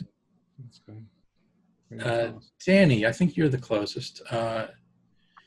You hear, another 20 minutes goes by or so, and you hear some commotion, some loud voices coming from the women's dorm area.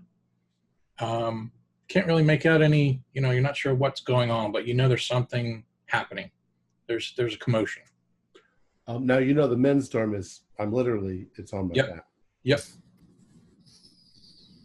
And it was a women's dorm? Yeah. So you're not too far away from it, 50 yards, if that. Yeah, 50 yards sounds about right. Like, is it screams or shouting, or what does it sound like? Yeah, maybe. At first it sounded like shouting, and now maybe you did hear a scream. I'm kind of going to guys, psst, psst. Do you hear that over there? Oh, I think we're far too far apart for you to psst, psst. Yeah, I pictured you were the signaling flashlights. You can't be within talking distance. Okay, I don't even do the flashlight. I just run up to Tug at whatever corner or whoever's on the other corner and say, do you hear that noise from the girls' dorm? Well, I think I'm on the corner that's closest to our dorm, so you would be right across from me if I'm looking at this Yeah, well, correctly. whoever's closest, I'm just going to tell somebody. Okay. What kind of commotion? It sounds like shouting or screaming or something. Screaming. Well, Tug. it sounds like a diversion to me. What could be in the dorm that they want to hide? Tug, can you do a spot hidden for me? Ooh, 19. You catch a whiff. It smells like smoke. Not sure where it's coming from. Which way is the wind blowing? So Jeff, I'm assuming that this is some kind of diversion, and now Danny's like left his area. So I'm now paying very close attention to. I'm still trying to pay attention to my area, but I'm there. So I try to also pay attention to the corner of the building that Danny has come from. Do I notice anything over there? Anyone sneaking around? Or now that Danny mentioned it, you hear the same sort of, there's voices or there's some shouting, something happening. Should one of us go over and the rest of you guys stay, or should I run over and see what's happening? Well, not unless there's something in the women's dormitory you think is requires our protection and assistance. Just women. Which one is the women's dorm? The funny Delta? Sigma. East It's the Dormitory? top one. It's the top one. The one next to letter C. Oh, Zeta. Okay. Dorothy Upman Hall. Yeah. Okay. No, if anything, Danny, I think you might want to make a much closer examination of what else is happening closer to the library or somewhere else. Maybe they're trying to cause some distraction. Yeah, it could be. What if this is what they were trying to do? I'm sorry, Jasper. Where are you at again? I'm picturing you near the library. Is that accurate? Yes, I'm sort of. I'll be at the south side. Okay, so you saw. I'll say you saw Danny kind of scoot across out of his hiding spot. So you know something's kind of going on, but you don't hear them talking. You don't know what they're doing. I'm going to continue watching the library, but every now and then, sort of looking over there just to see what's going on, because I don't know what's going on. So I'm going to stay in position. Okay. Until I'm told otherwise. Tug, remember that. I smell smoke, but I'm afraid to move out of my spot. You smell smoke. You know the door that's right near you? Yeah. Suddenly the door flies open, and two of your fellow classmates, you don't know who they are, two guys come sort of stumbling out of the dorm room, and they're in a brawl. They're fist fighting. What the hell? You're maybe like 20 feet away. What the hell? I'm not going to do anything. I'm just going to watch them at the moment. Okay. They're hitting each other? Yep. It's a full-on fist fight. And Jeff, do I see the security react to all the shouting and screaming? No, they're inside the alcove, so they're not. It's not loud enough to. But I thought so. There's no external security at all. Correct. They're both. Okay. I guess that'd be us. Yeah. All right. Danny's gone back to his corner. Okay. Danny, you notice you hear another scream, and you look over at the women's dorm, and there's a woman standing in the window, and it's an open window. She's on the second floor. Looks like she's getting ready to jump. What? Oh, man. And what the heck? Suddenly she just takes a step and just walks off, plunges to the ground, and it looks like she busted both of her legs. I just failed a sanity roll. 1d4 maybe. Okay. Tug, there's a few other people coming out of the dorm. Jasper, you see these guys. You see these guys fighting. You see the guys, other people starting to come out of the dorm. Jasper, do a spot hidden, please. Now, I can see where Danny is. 19, yes. Yeah, you can see him. That's hard success. Jasper, you notice that the people coming out of the dorm have a look on their face where the look is actually like no look at all. They kind of just look like, ugh, you know, no expressions at all. There's a fight happening right in front of them, and they're not really aware of it. Do they look like they might possibly have been drugged? Very, very possible. I mean, it's a strange behavior. What can I see from where I am? Do I see any of this happening? Do a spot hidden. That's what I was just thinking was the same thing. I jump out from behind the bush and run to Danny. Well, Okay. well, Jeff, I don't make the spot hidden, but it doesn't sound like people jumping out of windows are hidden, or the Oh, yeah, fist no. in the wrong Yeah, area. yeah. But I see all the commotion at the girls' dorm. Yeah, sure. Okay, then I don't know if the spot hidden was for other things like people fighting or other things that are hidden from play. But again, Jerry's determined that whatever is going on doesn't really seem to fit what we were expecting to be the issue. Okay. So I'm now paying double close attention to mainly just the library and any approach to it. Okay. I'm trying to block out the fact that I actually probably do kind of care that like a woman just like jumped to the ground and broke her legs, but I'm trying to focus. Mm-hmm. Okay. Danny, what are you doing? I think I maybe see Tug running towards me, and I'm beginning to freak out. I don't know what to do now. Danny's now thinking they have literally just taken over the whole college. You look up, and you can kind of see the fountain, right? And it's kind of, it's dark, so you can't necessarily see who or what. But there's several bodies, people walking about, and they're all maybe like 20 people. And they're all just sort of walking in just random directions. They're not on the sidewalks. They're just walking out in the field. So I run up to Danny right now because I ran. Danny's saying they're taking over. They're taking over. No. Don't you get it? They're all poisoned. We saw. A girl just jumped out the window there. Yeah, we saw them this afternoon. They went into both dormitories and they poisoned everybody. I don't know with what kind of poison, but everybody's acting insane. I think you're right. Unless they've got some kind of device that they're transmitting. Well, maybe, but I'm just guessing because I saw them go into I thought maybe this afternoon it was poison. Maybe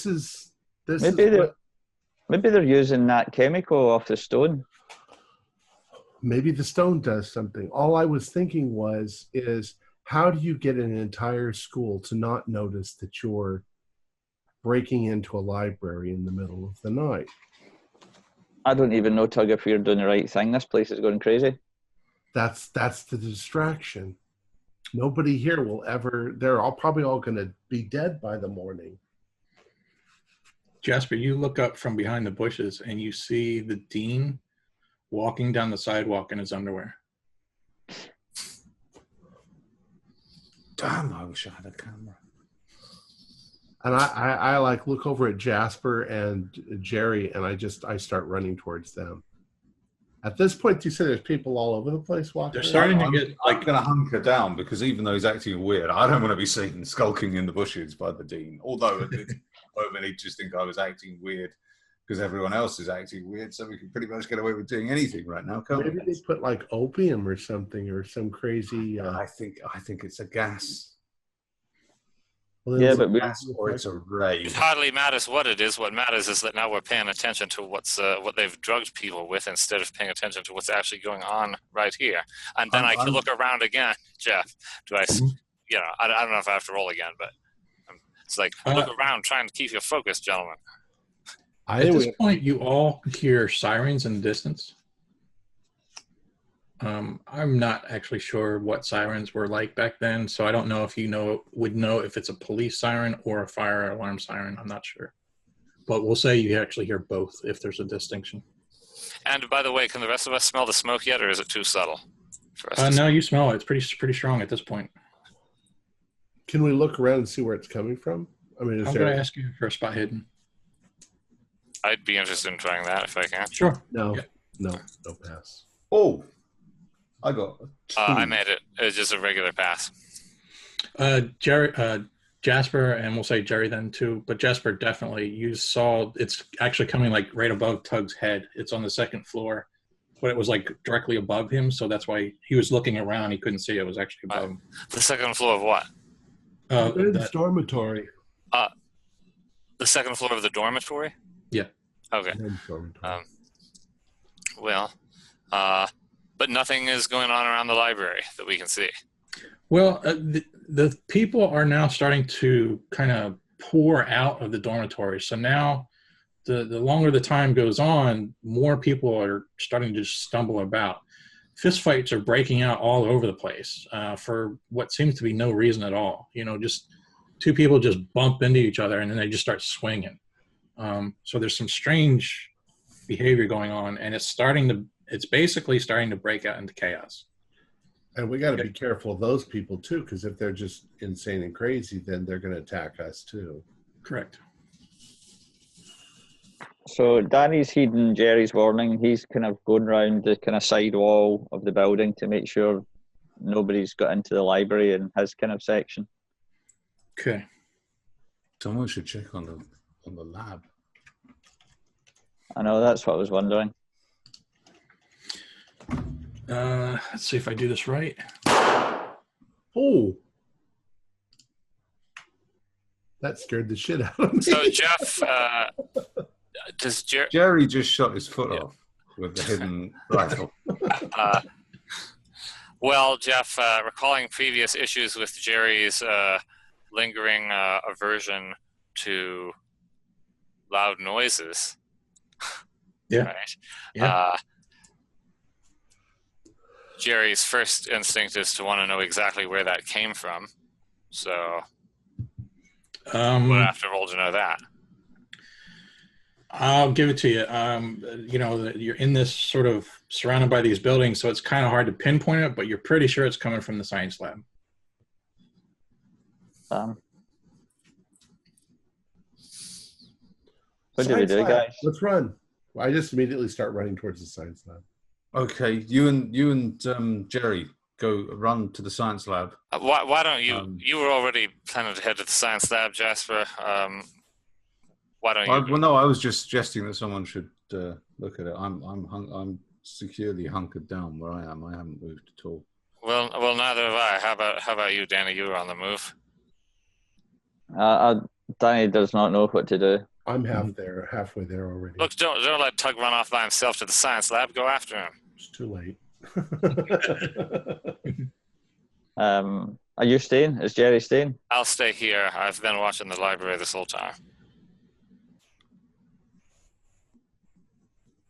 Oh, man. So, Danny, do you catch up to me? Yeah, well, I think this is bad, but I'll just take the guy's advice and I'll run after you. Okay. I think this could be another distraction. If you catch up to me, I'm going to say to you, you do realize at this point they can kill us all, and yeah, nobody here is going to remember it, or we're just another dead person amongst other dead people. I know. Jasper, where are you again? Are you still hidden? Did they come to you? I'm starting to get lost in the chaos. No, I'm just like openly shouting at them. I had assumed that Jasper had come up to join them when they came up to talk to me, because I'm the only one who hasn't said that I moved. I ran to Danny, and then I ran to Jasper. Yeah. Okay. And then you ran to the science. Hey, what? Yeah, I'm running back to the science building because I heard a shot. I'm whispering. Well, not whispering. I'm stage whispering. All right. Jasper and Jerry, I'm not going to make you roll for this, but you look up, and down one of the sidewalks, coming down the sidewalk, is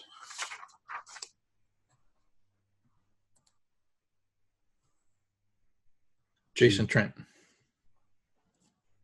Is that the one that shot me before? Yeah. It is? Yep. Just blow his brains out. Well, so, Jeff, is this the kind of thing where it's desirable that you make a sanity check in order to make a rational decision? Or if you already feel like you know what the irrational decision would be and an insanity has been triggered, you just make the irrational decision? You're overthinking it. Do what you can. Well, then I will, then... And we already think that... Is everybody else around seeming insane? Yeah, there's not everybody now. So there's you're kind of looking about, and maybe like here and there, there's a couple people that look like they might be trying to help. They're like trying to step in and break up the fights, or somebody who, so not every person. Okay, so Jerry had enough sanity left not to just shoot him when there are other people who might still be rational, who could report that they saw this. So Jerry restrains himself, but, okay, I know what Jerry would do. Jerry tries to hide better. Okay. And is heavily considering trying to get into a very secretive position, and then take aim with the intention of possibly shooting him. Okay. So that's what I'm going to do. I'm going to try to hide and get in position to shoot Jason Trent. Okay. Tug, since you're closer, you're starting to get closer to the science building. Danny, you're, not too far behind him. Tug, you notice that through the buildings you can see West Street, and you suddenly see a younger freshman student just walk out into the street, and a delivery truck comes by and smashes into him. It's the delivery truck's fault because, he's not crazy. Okay, do I need to do a sanity roll, or I'm expecting this to happen at this point? So yep, it's crazy chaos. So I'm running towards the science building because I think somebody got shot. Okay. Am I there yet? Yeah, sure. I'll say you get to the building. It's dark. The building's closed a long time ago. Okay, is the door still locked and closed?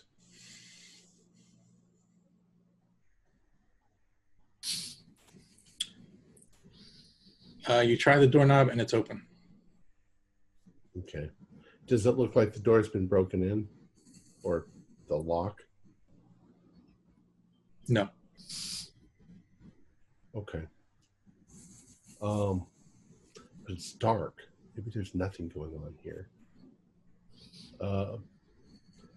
Danny, what should we do? Should we go inside? Door's open. Yeah, they might have killed the professor. Let's go find out. Let's head in that direction. I don't know why the professor would be here this late, though. Danny gets the gun out. Let's head for his office. Okay. Now, I imagine, like most buildings nowadays, the lights are off, but they're not all off. They'll leave a few security lights on. So yeah, it's spooky, but it's not not pitch black. Okay. So we head wherever we go, up the stairs to Dr. Learmouth's office. Okay. Being careful. Well, we're going fast, but we're being careful if we see any lights or if we hit the lab first, we could always open the door and see if there's anybody in the lab on the way to the office, whatever comes first. The lab's on the first floor. The office is on the second floor. Okay, can we go by the lab then on the first floor on our way to the stairs? It's down the hallway, so it's not far, but you'd have to go kind of the opposite direction. Okay. Well, let's go that way first and just see if we see any light. Okay. Yes, you look down the hallway, and it looks like there's a light coming out from underneath the door. Oh, my God. All right, let's go. I wish I had a gun. I don't have a damn thing. I've got a knife. Is there a glass on the door that we can see in? Oh, that's reasonable. Okay. Anybody? Is there somebody working in the lab? I was working in the lab late one night. We did the monster mash. Are you saying there's a monster inside the lab? It looks like you see Higgins. He's got his back to you. And you see Lewis Gibbons. And he's sort of on the opposite side of Higgins, so he doesn't have direct eyesight to you. Okay. And then it looks like there's a longer lab table, like an experiment sort of table there. And it looks like there's a body like laid out on the table. Oh my goodness. Danny points a gun out, push the door open. I was gonna just kick the door open. Yeah, and shout to kind of startle them, maybe so that they maybe turn around, and I'm just ready to let rip with a gun. And I'm running. Well, there's probably lab equipment and stuff, so I'm running around to the side to tackle one of them, or I don't know what the fuck's going on.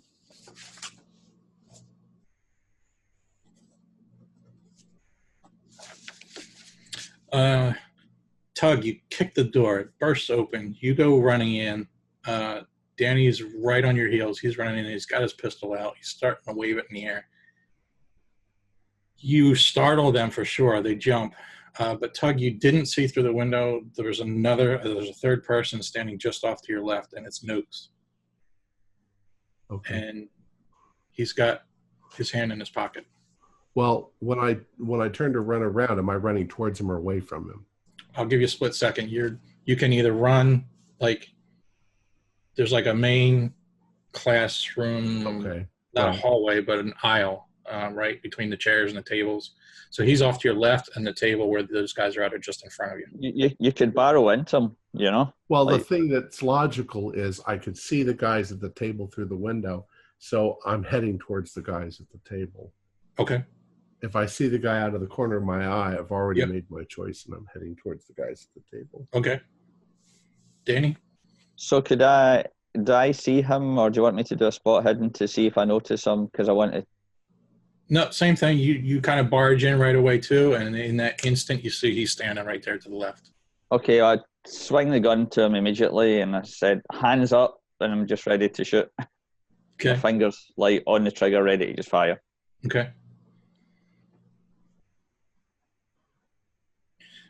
Jasper and Jerry, you see Jarvis walking down the middle of the sidewalk, and not too far behind him, you see Professor Harold and Clarissa. Which one's Professor Harold? He's the original folklore professor, the one that came and rescued you from the town. Right. I'm sorry, who's Jarvis? Probably Travis. What did I... Terrence, sorry. Yeah. Terrence Laszlo. Okay. Yes. That's Jason. Wait, hold on, I'm getting confused here.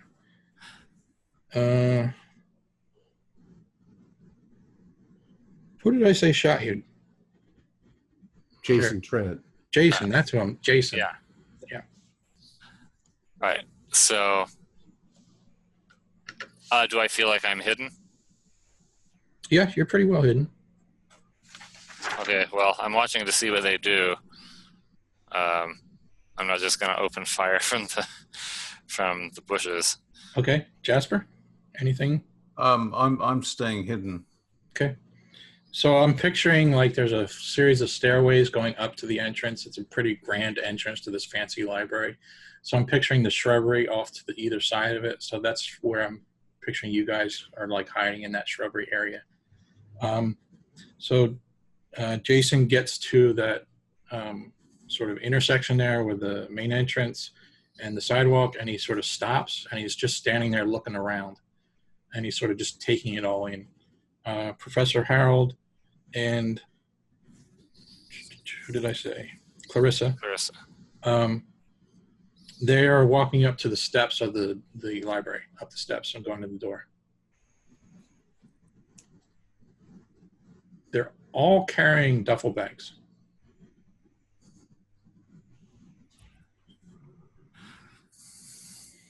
You see they stop at the doors. The professor kind of stoops over, and he's taking something out of the bag. And the other, Clarissa's just sort of watching over his shoulder. Looks like they're fumbling about for a little bit, and then all of a sudden, they take off running in the opposite direction. Well, Uh-oh. I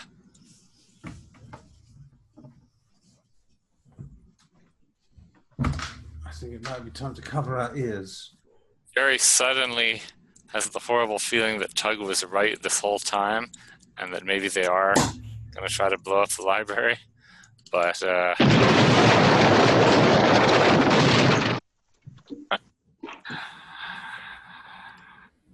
Shit. I was thinking Danny was right because there's a body and they're taking its brain out, probably. smoke and debris, loud noises, people milling about you, acting like zombies, mouths open, drool coming out, fist fights going on about you.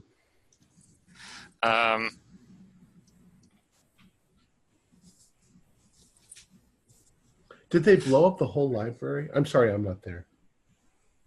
Yeah, Jeff, what's the whole status of the Did library? they just blow up the doors? You're only basically supposed to blow the bloody doors off. Yeah. Yeah. Yeah, the doors are wide open. Ah, okay. Well, then in that case, Where are they? I'm watching the doors. They're making their way. You can see them coming through the debris, through the smoke. They're making their way towards the doors. Looks like they might be holding something else along with their duffel bags. Maybe it's a gun.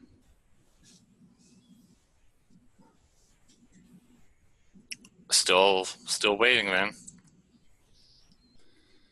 Okay. I didn't mention it before, but you also in the debris and smoke and everything clears, and along with the professor, along with Clarissa, there's also Trent. Trent is no, never mind. I mixed the names up again. Jason. You had said it was Jason Trent before, the guy who shot me. Jason Trent. I mixed them up. Whoever I didn't mention, Terrence. We'll say it's Terrence. I don't remember. I think somebody else has joined them, is what you're trying to say. Yes, right. I wish I bought that dynamite now. Damn. Yep. They make their way to the door, and the two of them, the professor and Clarissa, walk in, and I'll say Terrence then. Terrence just stops at the door, and he's kind of like on lookout, I guess you would say. He's just looking out around all the chaos. Tug and Danny, you guys burst into the room. Danny, you've got your gun pointed at the one guy. You told him to freeze. He looks like he's obeying you. He's not moving, but he's still got his hands in his pockets. Tug, you're charging Higgins at this point. He's right in front of you. What are you doing? Well, all my attention's focused on Higgins then. I'm going straight for him, and I'm going to knock him to the ground and beat the shit out of him. And I might glance and see who's on the table, but I'm really not. Okay. A small chance I would notice who's on the table. Okay. So you're preoccupied. You've got barbarian rage at this point. Yeah, it's all. I'm in the red mist. Yep. All right, give me a brawl. Let's do some damage here. Let's see. Got 29. My brawl is... Where's brawl? Oh, there it is. 65, so it's better than half. Okay. Damage? Oh, from brawling? 1d3 plus damage bonus? You're a big dude. Yeah, 1d3 plus damage bonus. My damage bonus is 1d4. Ooh. So I do 6 points of damage. Oh, wow. You caught him off guard. You kind of tackled him from behind. He had just enough time from the bursting through the door to turn around, and so he saw you coming, but he didn't have time to react. You nail him to the ground and get a good face punch in. He's hurt. He's seriously hurt. Okay. Danny?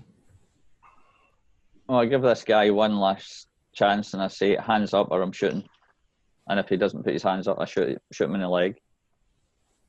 Okay. He doesn't. Give me a roll. Damn. Are you allowed to use luck points? No? For combat? I think so. It was 63, so I'm actually a 60 shot. Not for combat. Not for combat. I'm going to say not for combat. I think there's... I could be wrong, but... I thought you'd said that you looked at it, Jeff, and you might... But anyway, that's fine. I would just say, because it was close, maybe... Well, just say this. Is there any other... My memory is like a little bit... So is there any other way you can, like... There's something that I think you can't do, like you can't push it. Go ahead, spend your luck. Go ahead. I think it's good. Was it 3 points? It was 3 points of luck, yeah. Yep. Go ahead. And then damage. So I'll just say you won't get an impale. How's that? Sure, yeah. So shall yeah, so that's it, okay. It's 1d10 plus 2 anyway, so it's pretty nasty. He gets 5 points of damage. 5. All right. As you hit him in the knee, just above his knee, he screams out in horrible pain, but he manages to get a shot off at you through his jacket pocket. Oh boy. That's a 12. All right, you know what? Penalty roll. You shot first. 88. He fails. It just misses you. Some sort of electrical lightning bolt thing shoots out of his jacket pocket. It singes your arm. Doesn't do any damage, but it singes your arm. Okay. He's getting 3 bullets next time. Well, doesn't the other person at the table, you said there were 2 people at the table. Yeah. He gets a chance to do something to me. Yeah. Well, he's sort of in shock at the moment right now. You really surprised him. Okay. So I think the most logical thing for me to do at this point, which what Tug would do, is throw another punch into Higgins' face. All right. Let me ask you this. I don't know how the rules work for this, but let me just ask you, are you looking to actually kill him? No, but I'm kind of... I mean, you did 6 points, so like if you do another 6, you might kill him. I've got 20 points of sanity at this point. Okay. I think these people are trying to murder the whole school. So basically, I'm just asking then, do you have enough wear with it all to pull your punch? Can I do a power roll and see if I can overcome my... Okay. So if I make it, then I overcome it. And I got 66, and my POW is 50. So I don't. I hit him. All right, go ahead. Punch to the face. This time, there's nothing he can do about it. Yeah, I mean, it's pretty much an auto hit. No, I got a 94. Ooh. So let's say I throw a punch as he moves his head to the side and I hit the ground or something. All right, just do the 1d3 then. You won't get your damage bonus for that. Okay. So 2 points. 2 more. So he's at 8. He's hurt. At this point, I'm going to look up at the other guy, whoever it is. I'll say with that second punch, you knocked him in the head again, and his body and everything just goes limp. Okay. So he's out of it. And Noakes is over there. Who's the other person in the room? Let me see if I can figure this out here. I think I messed it up. Higgins, Gibbons, Lewis Gibbons is okay. Yep. And then Noakes. Yeah. So Noakes was the one that you shot. Danny. So Gibbons is right across from you on the opposite side of the table. And I'm looking up at Gibbons like I'm going to fuck you up totally. So I'm like an animal ready to spring on my next and go for him. You notice that in his hand he's holding a scalpel. He's kind of got it like this, like, you know, holding it up defensively. Nah, it's a little bit. Little tiny knife. Let me go to you one more. Danny, what are you doing right now? I'm letting her up, but I'm going to shoot 3 shots at this guy. All right. Go ahead. First one's a hit. Okay. Second, I'm doing a penalty dice because I'm doing the 3 shots. Okay. And the last one's a miss. So two hits and a miss. Okay. Damage? 8 points On the one, or is that together? on the one and 7 points on the next. Wow. Don't mess around with Danny. He's not got any legs. He's missing a leg. It's called And Stumpy. and possibly a head. You tore him up, yeah. He's a bloody mess right now. Let's go back to Jasper and Jerry. What are you guys doing? Okie dokie. Now, given that the explosion's just gone off, is there still like sort of smoke and masonry dust and so forth? Yep. Can I try and sort of from where I am, sort of start sneaking from bush to bush to try and get round to the southwestern edge of the library? Okay, yeah, no problem. You don't have to roll. Okay, I'm going to start making my way around with the aim of sort of coming up, trying to come up behind whoever's at the door, which I think we said was Jason Trent. Jason Or is it Trent. Terrence? Jason Trent is still standing on the sidewalk. Oh, Right? The steps come down, and then there's sort of a sidewalk there. So he's still on the sidewalk, and then there's the guy standing at the door. That was Said it was Terrence at the door, Terrence. and that Clarissa had gone in with the professor. Jeff, can you remind us how many other exits other than the front door are there from the library? It looks on the map like there are 2 others, 2 side exits. Yeah, I'll say there's 2 side exits. Yep. I think right at the beginning I said there was a back entrance, but whatever. We'll say it's a side entrance.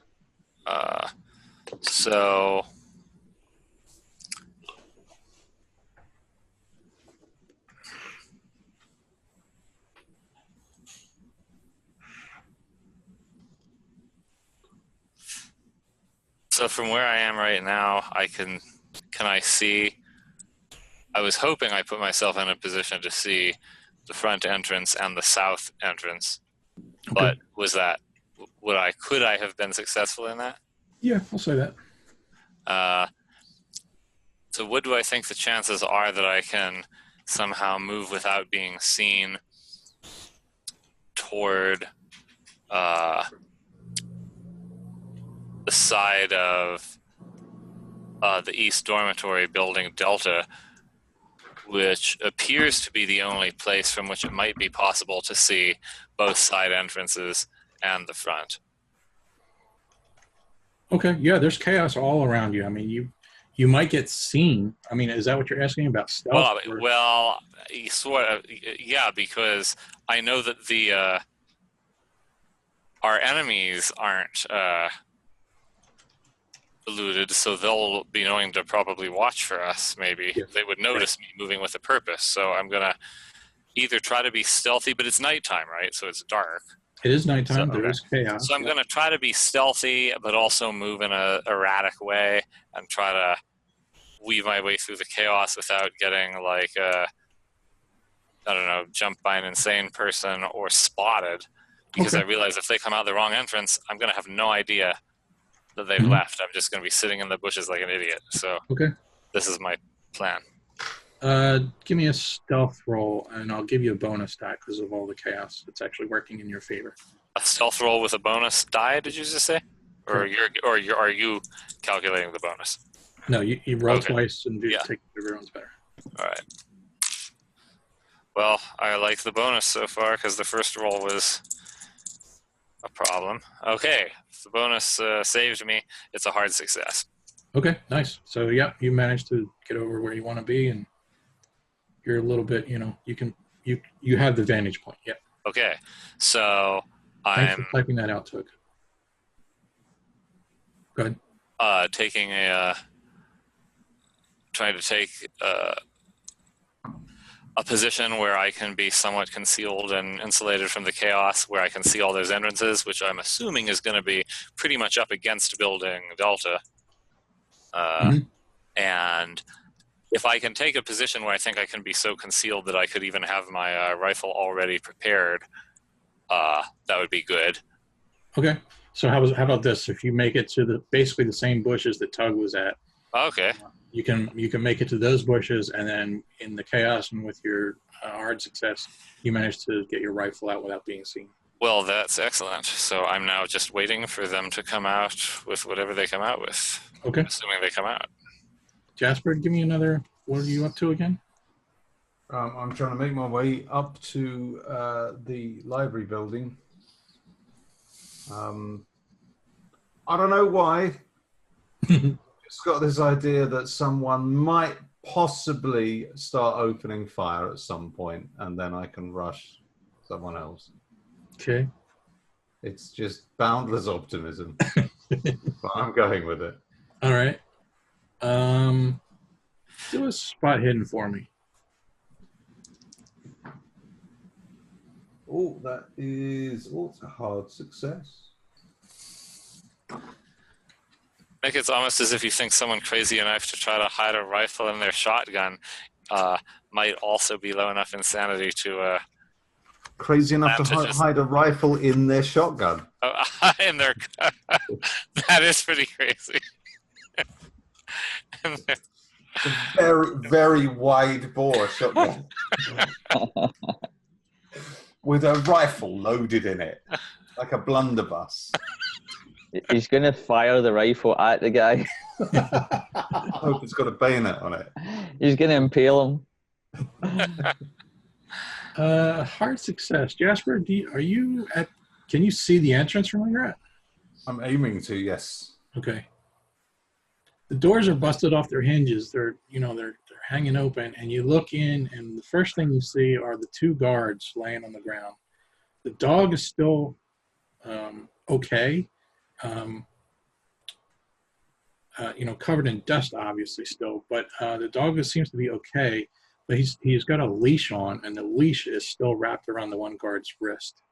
So at the moment, the dog is still contained. So what the GM's saying is it's okay to kill the humans, but do not hurt the animals, because that's really evil. That's bad. Well, I like that, because that business in horror films of demonstrating that something or someone is a threat by them killing the dog is becoming a bit of a painful cliche at this point in time. How can I see Jasper creeping toward the door? I hope not. I'm trying to be stealthy. He's trying to be stealthy. It's not like I'm looking for Jasper, of course. You know the area that he's in, so I'll make you do a spot hidden roll. Okay, hard success. Okay, yeah, you see movement behind the bushes and stuff, so you may not know exactly where he is, but you know. I'm hoping that because I'm wearing a great big raccoon coat, that I just look not unlike a bush or shrub. It's a big raccoon. A shrubbery. Yeah, if they get too close to me, I'm just going to start going. Did that bush move?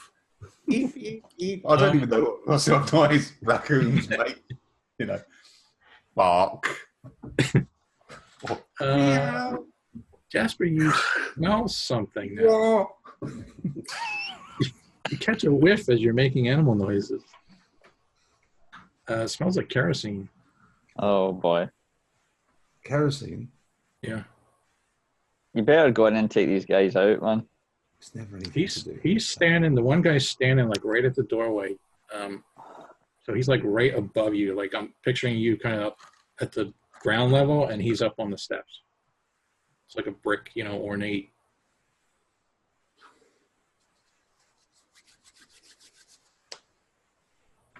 Okay. Well, if it all goes up in flames, guys, Armitage can't say we didn't warn them. Let's go back to Tug and Danny again. Tug.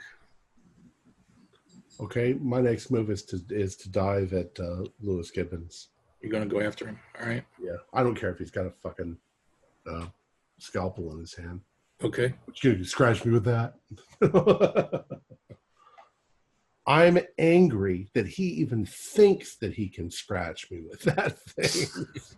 I'm quite irrational at this moment. Danny? I'm training a gun on him, and I'm gonna. Danny's a bit unnerved because he really messed that guy up badly. Yeah.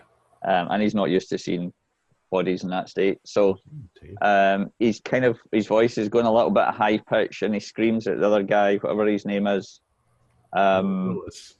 Lewis, get your hands up or I'll blow your brains out, just as Tug's going. Okay. So just to be clear then, I believe I'm not going to shoot. I'm really trying to get this guy to give up because we've just messed one guy up, two guys up. Tug's just knocked the other guy out cold. Yeah. And if this guy doesn't give up, he's stupid, Mm-hmm. Just to be clear, though, Tug has kind of leapt towards him, so he's now like engaging him. So it's going to be hard to get a shot off with Tug. I'm not going to try. I'm not going to try, but I'm just trying to frighten him into giving up. Yep, gotcha. And I'm kind of panicking as well. I'm panicking in the whole scene. You'll have your chance in a moment. I rolled a 97. Ooh. So he just sort of swiped to the side. I just went, whoa. Right past him.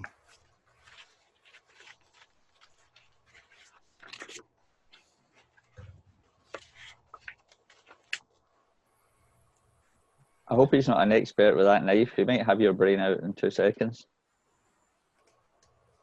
I still want to know who's on the table. I just haven't had the chance to look. He takes a swipe at you, but he misses too. Okay. So he mostly steps out of my way, and I probably careen across the room, hit the wall, hit the chairs. Yeah. So I'm going to do 2 points of damage just from hitting the wall. Oh, to yourself? Okay. Yeah. Because I put all my force into it. Okay. I'm guessing I kind of see Tug, the guy standing here, and Tug launches himself, kind of, And so I'll follow that up after that, if that's okay. Just the same thing again. If you don't get your hands up, I'm going to blow your brains out. I'm kind of moving towards him if I can. Okay. He's kind of like, this is all instantaneous stuff. So he's kind of like, he gives you a quick glance at the corner of his eye, so he knows you're there. He knows you're yelling, but he's got a raging maniac in front of him that he's trying to cut with a knife. So he's not paying attention to you. Fair enough. So he kind of like draws his arm back like this, like he's going to take another swipe at Tug. Bang. Okay. Keeping track of your shots? Yeah. I'm just doing one shot. I'm not now. I'm not shooting 3 bullets. I think that was 4. Yeah, that's right. That's correct. Oh, good. Hit. Okay.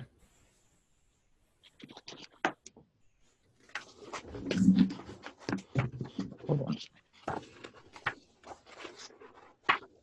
Oh, wow. 11 points of damage. Oh, cow. It was a 9 plus Probably 2. aiming for his head at this point. I got to take that gun away from you. You're going to hurt somebody. It is nasty. He drops to the ground, but he passes out. Maybe he's dead. Maybe he's not.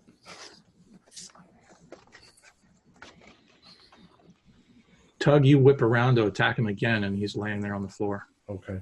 Yeah, I was going to say, because I probably landed flat on my face.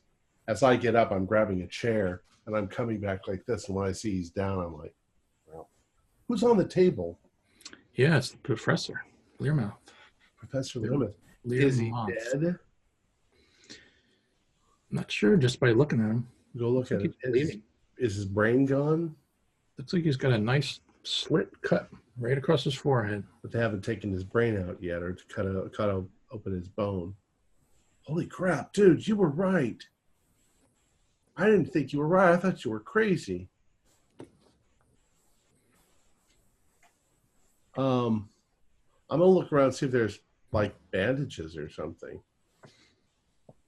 Yeah, but not as many as you would expect. Is there any of the crazy guns? Oh, well, that guy tried to shoot me with the gun. Yeah. Yeah.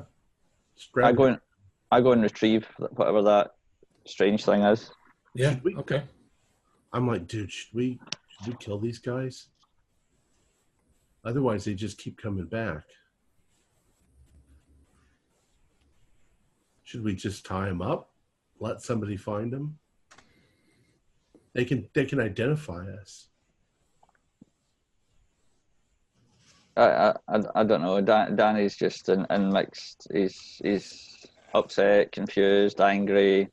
I mean, the problem is he knows that potentially the brains in these guys aren't the same people, and they're maybe being controlled by this alien thing. But yeah, they're gonna. Yeah. It's one thing to shoot a demon, but it's another to shoot a human being. Even a human with somebody else's human brain in them. Right. Can I? Sorry, Tom. I'm gonna interrupt. Danny, I'm gonna ask you for a sanity roll. I just did Okay. another one there. So I passed both a couple of minutes ago, and this one, and I've just taken one each. Okay. So really, Danny's unnerved and not sure what's right or wrong anymore. You know. Okay, I want to, Jeff, you can counter me if you want, but I rolled a sanity roll and failed. Okay. And I rolled a POW roll and failed. I think I'm going to strangle Higgins. Okay. I won't stop you. Okay. Yeah, I think I'm nuts enough right now to think there's no other choice. We have to kill these guys. So I'm going to strangle him until I know he's not breathing anymore. And then I'm going to, unless Danny does something, I'm going to do the other guys too. I'm going to ask you for an idea roll. Okay. I'm not thinking about tomorrow. 53. Idea? Nope. No? Okay. I won't say anything. All right. I'm just like, Yep. yes. Danny's going, we might need them for information. No, they got to die. In fact, we got to figure out a way out of here so that nobody ever knows we were involved in any of this. Otherwise, Well, let's at least wake the professor up, and at least he'll know they tried to do surgery on him.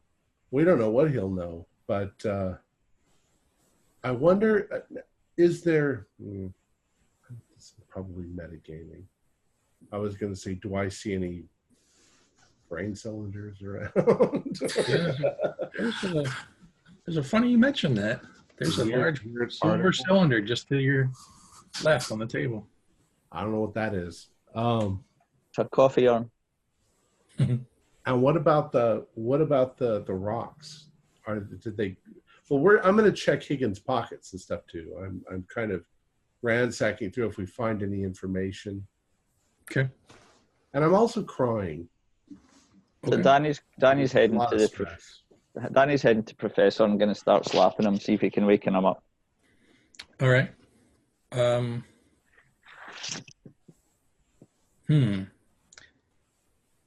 Danny and Tug, how do you know they haven't succeeded already? Well, I assume the head's not off, so. Look in the jar. Does it look? It's not stitched, is it? No. You can't pop his head off, can you? Or his cranium. I don't know. Maybe. All What's right, your well, experience with brain removal? I'm busy doing other stuff, so Danny has a peek in the jar. You peek in the jar, you don't see a brain. He's on the table. He seems to be breathing, but he's not conscious. I think we got him before they started. So if I kind of tap him and talk it into his face and that, he's still unconscious. He's drugged. Seems to be out of it, yeah. Maybe we just leave him. He can wake up and work it out himself. Well, he's going to wake it up and find these dead guys. He's not going to know how they died. Let's get him out of here. Well, no, maybe that's a good thing, because then he'll just tell the police, I don't know what happened. Maybe he'll tell them these guys tried to assault me. I don't know what killed them, but we don't want him to know that it was us. All right, before I jump back to the other guys, let me just say you still have Gibbons, who is on the floor. Oh, you shot him. So Danny shot and killed the one guy. You just choked out Higgins. Okay. But there's still the other guy with the scalpel who was shot. He dropped to the floor, but he might still be alive. Oh, well, I do a wrestling move. I come up around behind him and I choke him out. Okay. All right. Danny's taking another sanity point. He's not just still this. Okay. Before I go to the other guys, just think when I come back to you, Tug and Danny, I'm just going to ask you, what are you doing with the professor? So just think about what you want to do. Jasper and Jerry, you smell kerosene, Jasper. He's still kind of watching the door there, so it's not like you can really do much. I mean, unless you guys come up with another idea, I'm just going to let the time roll out. Well, I'm just going to get as close to as close to the doors as I possibly think I can without being seen. Okay. And just then all I can do is just wait it out and see if there's any support.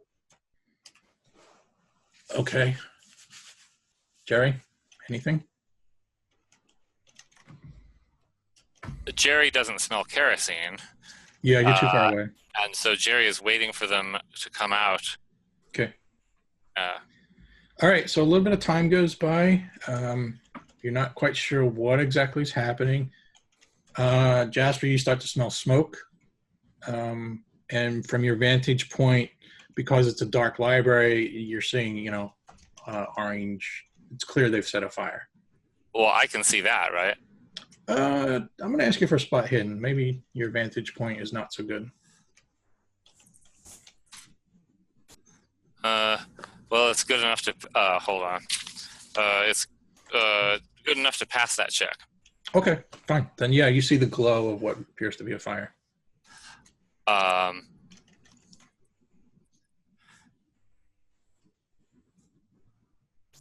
Okay. I remember the layout of the library decently, I would think. Okay. So, do I know that both side entrances would be locked at night, of course? Probably. I mean, you've already alerted them to possible. So, yeah, they've taken security measures.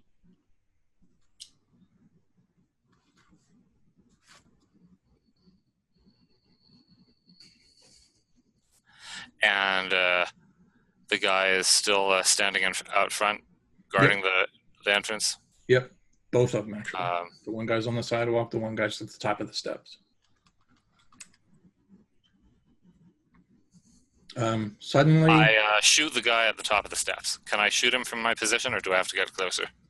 No, I'll say you can see him. He's a little bit backlit from the fire behind him.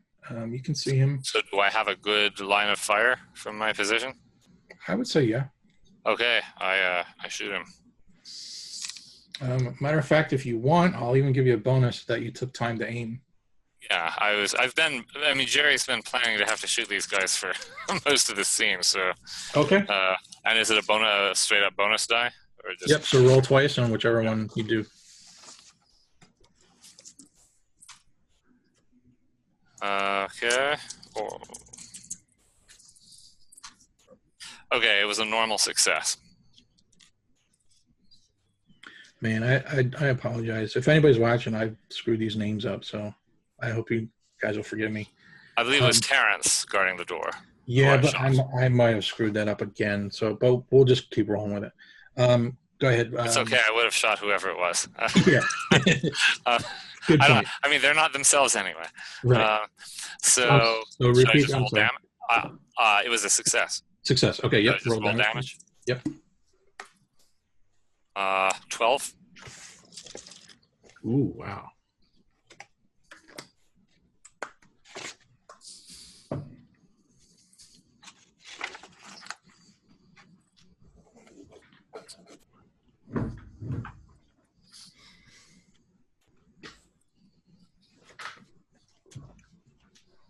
Okay, whatever his name is. He drops to the ground. And he seems to be conscious. He's moaning. And then I don't hesitate. I try to take aim at the one on the sidewalk. Okay. I assume he might have a way of knowing where the shot came from. Yeah, that was like very, very close to him. And he's on edge. Jasper, how about you? Well, I've basically been sitting there waiting for the shot. Okay. Shot goes off. He drops to the ground. He's moaning in agony. Yeah, basically, as soon as the other guy, for point of argument, we'll say Jason, as soon as he starts looking over to where the shot came from, and I'm sure that his attention is there, I'm just going to try and rush out of the bushes. Okay. And just moving as quickly as I can, but as quietly as I can. Just try and sort of get up behind him and smack him around the head with my sock full of quarters. Okay. Just to be clear, the guy that was just shot or the other guy? The other guy, the guy who's down at the sidewalk. On the sidewalk. Okay, gotcha. So shot goes off. He's looking toward the shot. You're coming up from behind him. Yep, I'm coming out of the bush and bam. Yep, definitely a bonus die. Okay.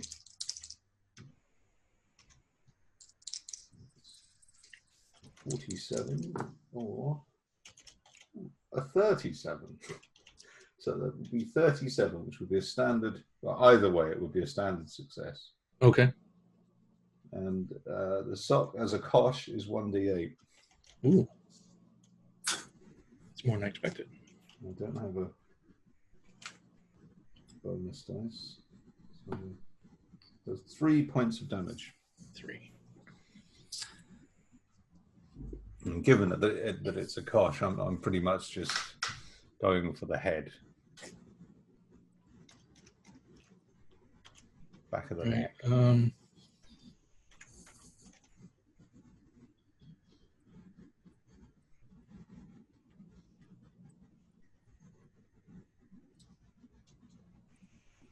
Okay. Yeah, you clock him good.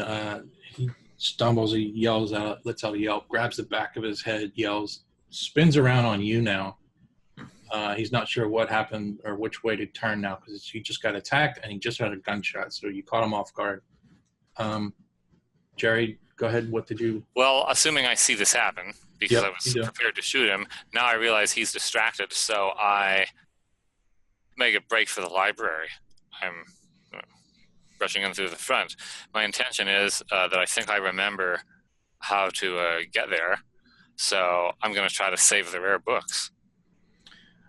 So just to be clear, though, you're going to be running down the sidewalk that both Jasper and this guy are standing. I did not know that. I thought he was on the sidewalk on the side of the library. No, he's right at the front door, but on the sidewalk. The other guy was at the top. Well, in that case, can I shoot him without shooting Jasper? I'm happy to move to do that because my intention is to get in there anyway. So if I need to move to put myself in a better non-shooting Jasper position, I'm happy to do that. Yeah, I'll say this. Because you're aware of it, you can hold your action for now and take aim. And then on the next round... Good. Jerry's into the taking aim approach. As long as the situation doesn't change as to whatever Jasper does next. Jasper? Okay, well... He's looking at you right now, like a little bit stunned. You have a minute to react. Oh, I'm going to hit him again. All right. I'm not sure. I'm going to have to. I think I'm going to have to start making luck rolls to go with this in a minute. 'Cause I'm not sure how long the sock is going to hold up. There's 2 socks. I think I've only got a finite number of strikes before that sock bursts and all the quarters go everywhere. Which at the very least, like a crit not only do I lose a weapon, I also lose my lunch money for the month. And a sock. It's like a pinata bit in reverse. I got 15 that time. That's a hard success. Nice. Damage? And 7 points of Oh, damage. man. Holy cow. And I think, given that that's such a large amount of damage, I'm going to say that at that point the sock sort of comes undone, basically bursts, and so as it hits him, there's just a massive whack, and a shower of loose change flies out. It's like a video game. Let me just remind Well, you. he is already wearing a raccoon suit, so, you know. Let me just remind you, too, I did mention, there's people milling about. There's weirdos, not weirdos, like zombie-type people milling about and normal-type people wandering about. So you might have been seen at this point. I'm just putting it in your head right now, that's all. The normal people are also seeing everybody else acting insanely. So Yeah, I'm just another lunatic. Yep. Jerry, before you roll, could you do a POW roll for me? Sure.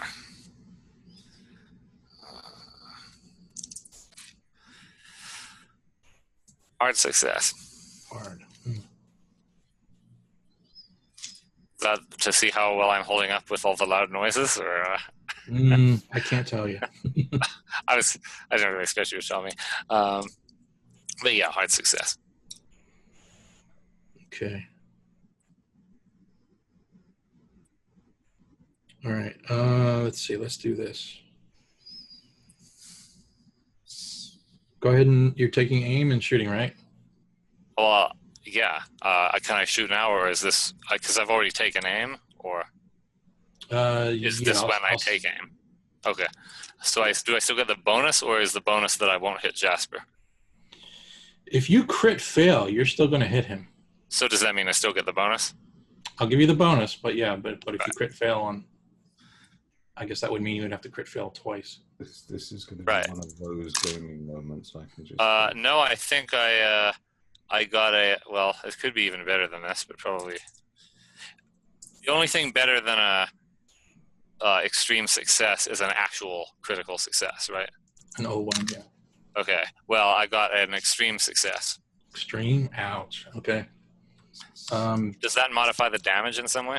Yeah, sure does. It's your max damage plus you get to roll again, which you don't even have to bother. I hate to take the satisfaction away from you, but that was satisfying enough. Yeah, because the max damage is 16. Yeah, that's enough to blow his arm clear off, and possibly even his other arm somehow. I don't know how, but and his mother's arm. So yeah, he drops to the ground like a sack of potatoes. Well, at least he's armless now.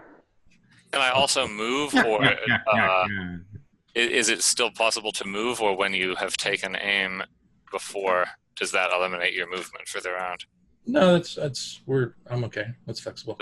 So I, at this point, rush for the library with the intention of rescuing the rare books from the flames. Okay, Jasper, this guy just got shot right in front of you too, so that's going to be a little haunting. In the midst of all of this that just happened, you hear, I'm not going to play the sound again, but you hear another similar explosion again.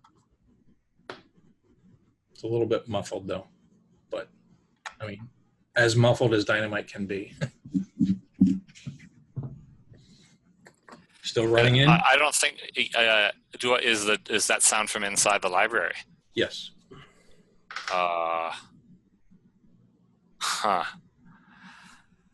what's the roll you make to see if you overcome a phobia? Because I'm sure that's the mechanic here, right?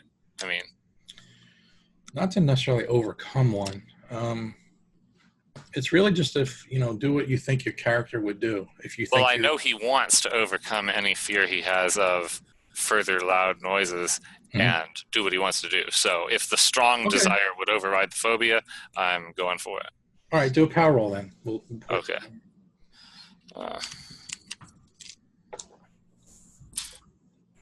Everybody okay on time? Yeah, I make it. I make it hard success. Okay. All right, so you're running into the burning building, right? Yes. I'd like to move towards the dog. Okay. In a kind of reassuring way, just going, hey, buddy, it's okay. Hey, try and make friends. Trying to sort of get around the dog to get the leash off the security guards. I'm trying to decide if I should make you roll or not. Go on. It's a role-playing game. Are you? Give me a good story, and I won't make you roll. Well, I'm just going to sort of try and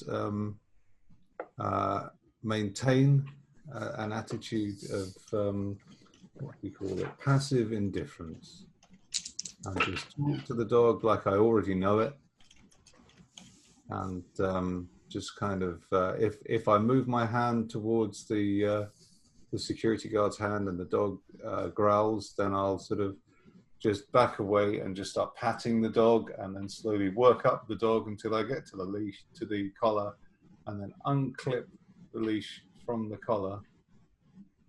And then I'm just going to say, go and get him, boy. Go and get him. Wait a minute. Jerry just ran in the door. Pointing him into the library. Into the library? Yeah. Right where Jerry just ran? Well, the people who attacked his master are. The dogs. Dogs know. Dogs know. They know. It's got bombs going off in the building, and the dogs gonna run for them. But Rex knows. Rex knows who the enemy is. He knows. Go on. Low says he runs out the door, front door. High says he runs in. You pick low or high. I'll roll. High. Ooh, there you go. He runs in the building. Well, I hope the dog has high enough psychology to know that the NPCs are the bad guys. There goes my joke that I was going to make if he ran off into the night. Well, I was going to say maybe tomorrow he'll want to stick around. Let's come back to Tug and Danny real quick. Did you make a decision? How do you want to deal with the professor? Did you read what I wrote? Oh, I'm sorry. No, I didn't. Yeah, go ahead, Tug. I agree, that's a good idea. Although remember, Jasper still got the stone, so I don't know if we need any more of the samples. Does that work for you, Jeff?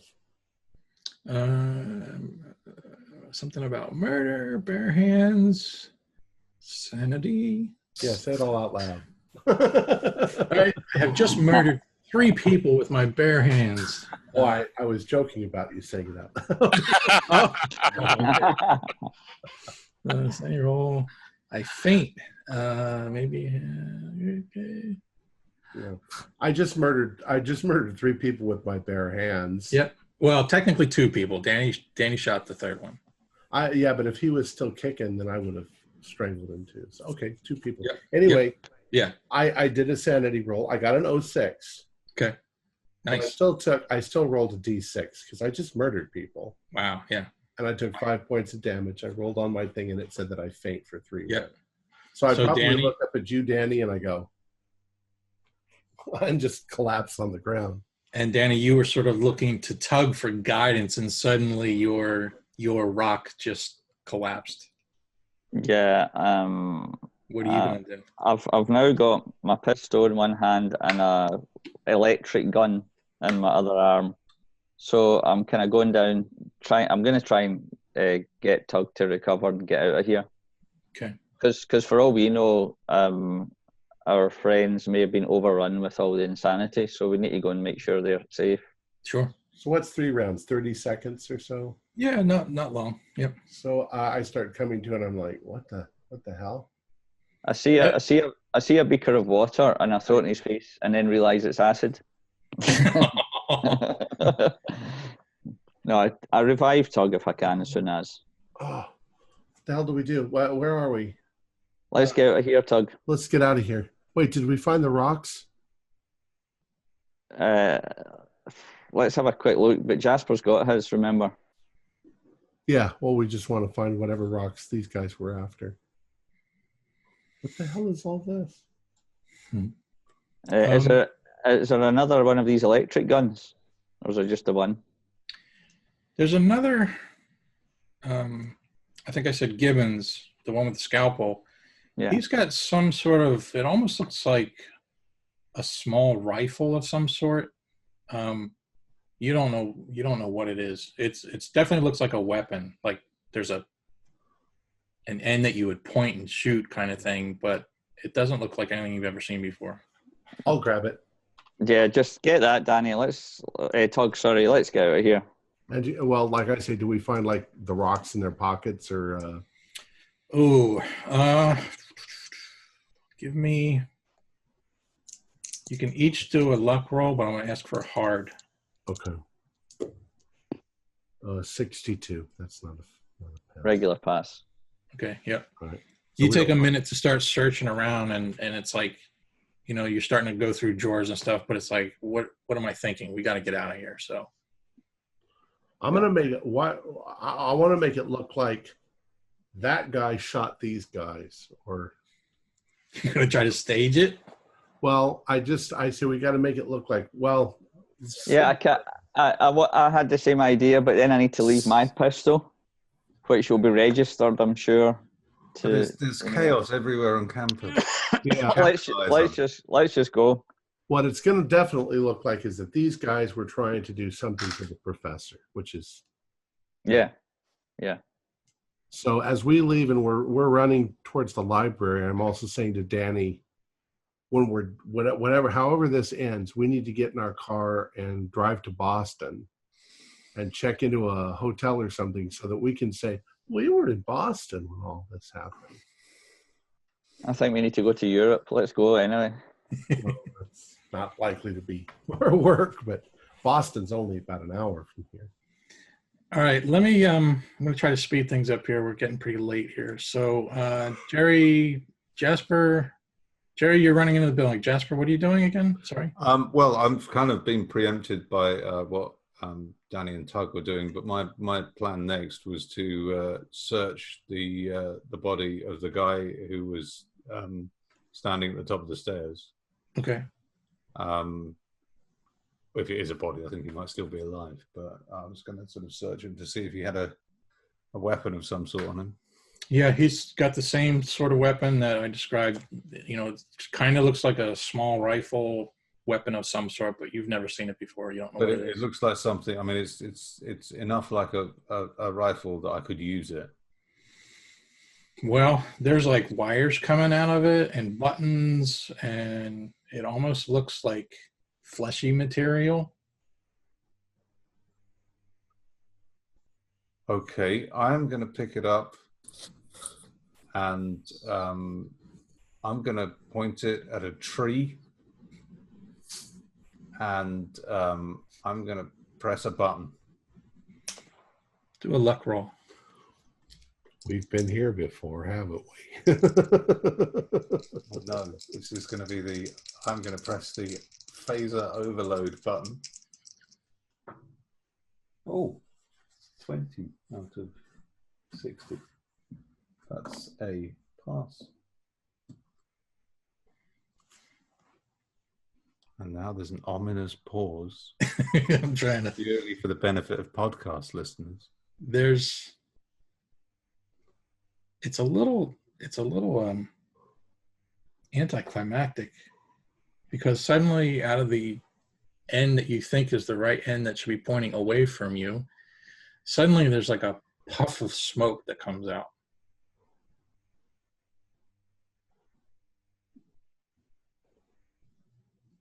And it's sort of like hanging in the air. Well, I will go in the opposite direction to the puff of smoke. Okay.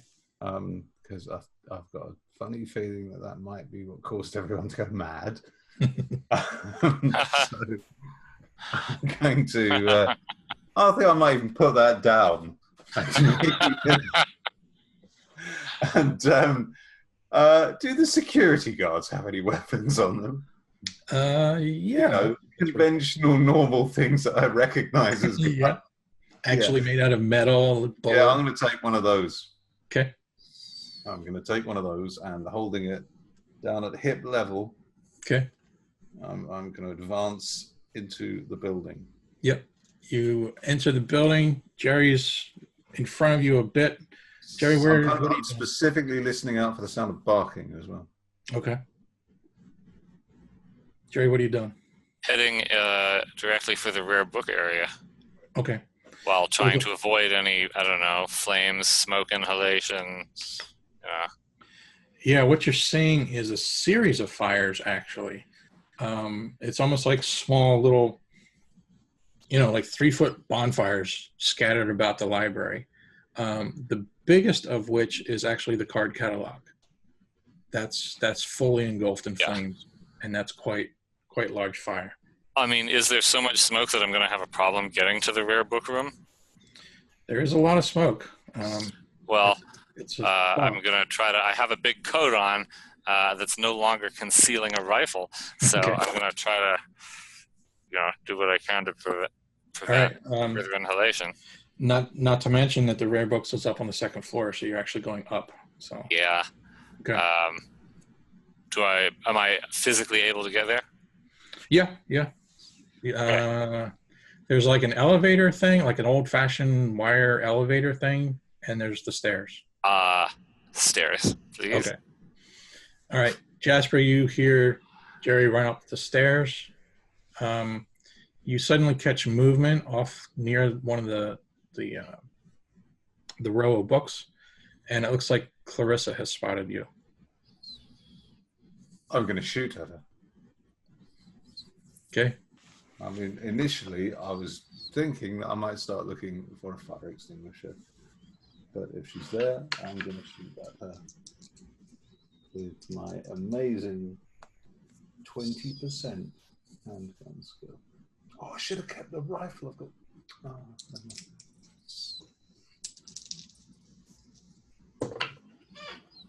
Oh! 9. Wow. That's a hard success. Hard and extreme?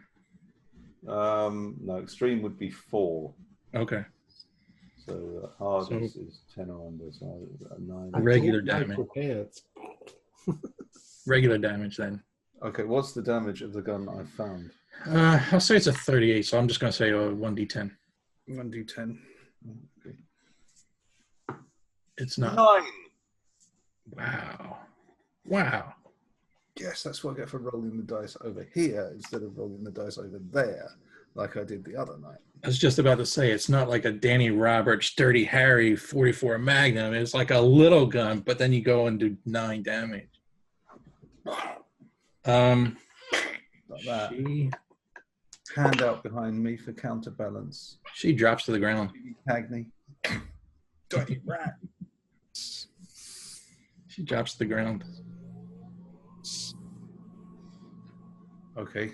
I'm gonna advance towards her, and if I can see a weapon anywhere near her, I'm gonna kick it away. She's holding a container of kerosene, and she's got a duffel bag in the. Well, she had at the moment. She dropped both, so the kerosene is spilled at the floor, and the duffel bag is laying there. Okay. This is your chance to get a rare book for nothing, Mick.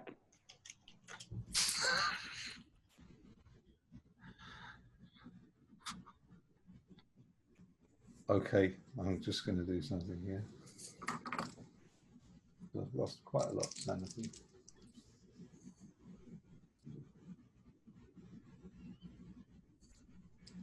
I'm going to plug her again. Ooh, okay. It's got the taste. But I've still got a very low handgun skill. Well, no, I've got 8-1 that time. You could do like a point blank where you don't even have to roll. Yeah, that's actually, yeah. I think that would be more in keeping with the kind of mood that I'm in at this point. Okay. Just go up and literally just like pop one in her head. Wow. Harsh. Jasper's taking a turn. They've tried to kill me. Yeah. And I've at this point lost like 13 points of sanity. I've gone quite crazy right now. I like to smash the man's face in. Right.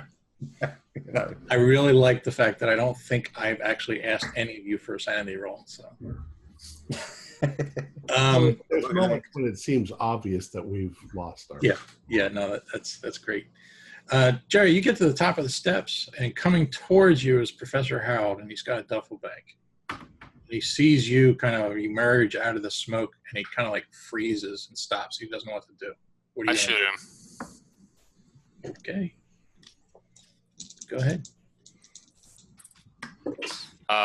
That's a Ch2, which is almost a critical success, right? Is it an 01 or a 00 that makes it critical? An 01 is the best you can get critical. Can you make it that by spending luck, or is that not legitimate? Yeah. Well, I don't know if it actually. Well, I think it says natural. Yeah, that's probably true. Well, anyway, I think mechanically wise, you're really at the max anyway. You're going to get an impale. So. Okay. So it's already going to do max, right? Yeah. So. Yep. All right.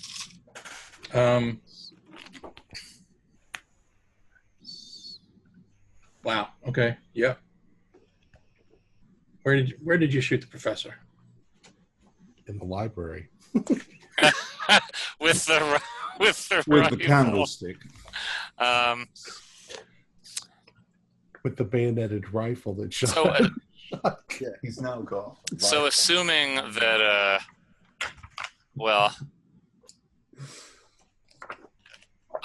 just give me head. I think foot, shoulder, arm, chest. You killed him. I just head. Okay. So yeah. Bang! It blew his head off. Drops to the floor. Drops the bag. What do you do?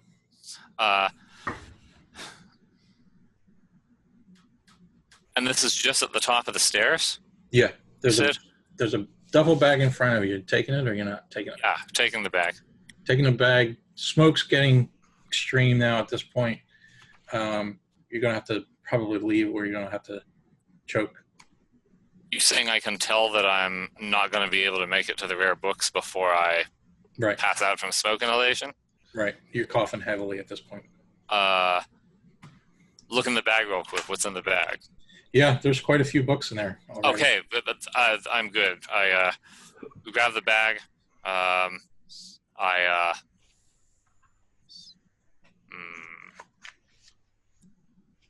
Okay, I grab the bag and still have the rifle. I head back down. Okay. Did I hear a gunshot from downstairs before? Sure. Okay. Jasper, I'm shouting Jasper as I'm heading down the stairs. I'm gonna try and can I find any fire extinguishers? Jasper.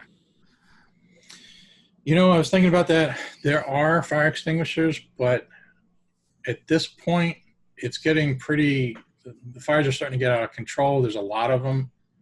I mean, I'm not sure what you can really do with them. Didn't we also hear firemen and police on the way? Maybe. It's hard to tell. If I had really good handgun skill, I'd just start popping the fire extinguishers, but I haven't. So I'm going to grab that duffel bag and I'm just going to grab the duffel bag and get out of there. Okay. And I'll drop that. I'll drop the pistol by the security guard. Okay. On the way out. I'm a bit concerned that I haven't seen the dog. Yep. So when I shout Jasper, there's no response. Is that correct? I'm kind of caught up in the moment. Yeah. All right. Jeff, do I make it downstairs? Yeah. Do I see anything downstairs? Lots of smoke, lots of fire. Okay. Then I get out. Okay. I mean, is the front entrance the closest and most obvious entrance? Yeah. Yeah. Okay. Then I obviously want to get out of there before burning. Yeah. All right. Jasper, you're out the door first. You're kind of standing there. You're coughing. The smoke got to you a bit. You look up and suddenly you see Rex come leaping out from the front door. He's coming towards you, not quite sure what direction to go. He's obviously scared. And then shortly after Rex, you see Jerry come running out too. Come here. There's a good boy. There's a good boy. Come here. And you, Rex. Come on. What else, Jeff? What else do I see? You're the same as what before. So pretty much, there's still the chaos. There's still people wandering about. All right. I try to conceal the gun again. Okay. And I try to go to my car. Okay. So at this point, you guys did a really good job.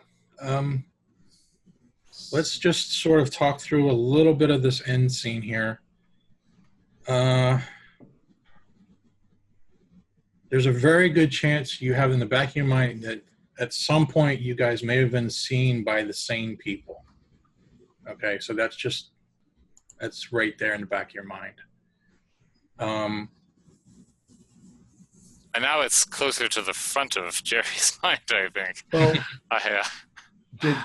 Would we think that any of the same people saw us committing murder? There was no one in the room with you, so they didn't actually see you do that. But like, for instance, they might have seen you come running out of the building. Okay, but they've seen 100 other crazy people running around, so they Correct. So there's nothing, nailed down or rock solid about it, but I'm just letting you know that somebody may have spotted you. So my advice to everybody is if everybody on the campus isn't dead tomorrow, then we just tell everybody we don't remember what happened. So here's what I need to know. I'll just say you guys gather up at Jerry's car. You have, I don't want to drag this out, but just give me, are you leaving the scene? Or are you hanging out to see what happens? Leaving the scene as quickly as possible. Okay. I mean, assuming that I put myself in the driver's seat of my own vehicle, I've waited for the other guys to pile in if they're there, but I'm not hanging around to debate whether we should stay here. So let me just, Jasper, you're going with him, with Rex? Yeah, I'm taking Rex with me. Okay. The dog? Yeah. Okay. How's the dog acting? Doesn't that put us right at the scene? I'm not leaving it. I'm not abandoning. How's the dog acting? Good God. He's following Jasper. He's scared. Okay, whatever. So, I'm driving away from here. Hold on. Let me just. Danny and Tug, are you going? Yeah. Yeah, I think so. I think obviously we'd be running towards the library and then see all the flames coming out, and then maybe spot them going towards the car and just join them. I think we're better out of here. There's no point in hanging about. The question is, do we go somewhere and hide? Or do we go, because if everybody recovers tomorrow and they find the dead bodies and we're the only people missing. Yeah, I mean, my plan was that I was just going to go back to my dorm room. Yeah, maybe that's not a bad idea. We do that and we just go to bed and pretend like we don't know what the hell they're talking about when they ask us questions. Yeah, I don't know what happened. I have no memory of last night. I just woke up this morning and there was a dog in my dorm room. Make up your minds, gentlemen, either get in the car or out of the car. I don't live here, so I won't be missed. I like Jasper's idea. I'm going to go back to my dorm room. All right. Yeah, I think that's good. And quietly cry myself to sleep. I ask Jerry to take my pistol off of campus so that it's not here. I'll be taking all of them to Jeff, where's the nearest deep water source that's on the way to a highly populated area? You're right around the corner from the Miskatonic River. All right. So what I say is I'll be taking them to the bottom of the Miskatonic River. Okay. And mine too. Did I get the name wrong on that? It's the Arkham River or the Miskatonic River, whatever the big river is that runs right through. It's called the Miskatonic. Yeah. I think it is too. That's my dad's pistol, so I don't want you to throw it in the river. He gave me it. Well, don't get rid of any weapons you already had. After all, that would look suspicious too. And ballistics wasn't up to much. And you just purchased a gun. Why would it go missing? Well, I'll say then, so Danny, you say no, so you take your gun back then, right? Yeah. I'll just keep it then after all. Jerry, I'll let you... Is it, so would we not have the idea that they could identify like what kind of gun somebody was shot with? Is that not a thing in 1930? There's like 15 different kinds of guns. Everybody's got guns. I don't know if they can do the ballistics testing on the rifling and the gun, but go take your gun home and clean it. Maybe even scratch the inside of the barrel a little bit so that it doesn't do the same. I mean, the only thing obvious I can think of is they would know the same caliber. Right. That's clearly detectable, but There's tracing it to that actual gun I don't think that existed back then. Okay, so I think what I would do, Jerry, is I would say, can you take that, keep it for me just now, because I just don't want the gun on site, because none of the staff knew I had the pistol anyway. Right. So, no problem. Yeah, just in case they do a search. All right, so let me just, Jerry, you're heading home, I guess, or are you going? Well, Canada, if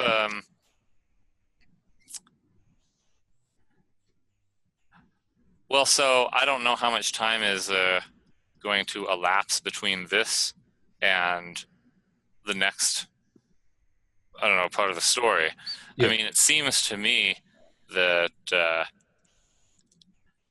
Jerry would think it was reasonable that if something totally insane had happened on campus and there was chaos, someone might be spooked who didn't live on campus might be spooked by the whole thing and leave. He doesn't really want to be around to be immediately questioned.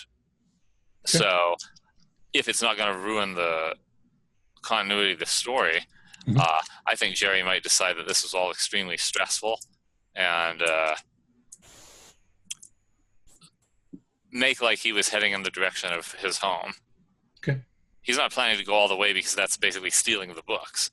The idea is that he was like so unnerved that he just couldn't take the chaos and started heading home, and then remembered that he had rescued the books and needs to bring them back to the library.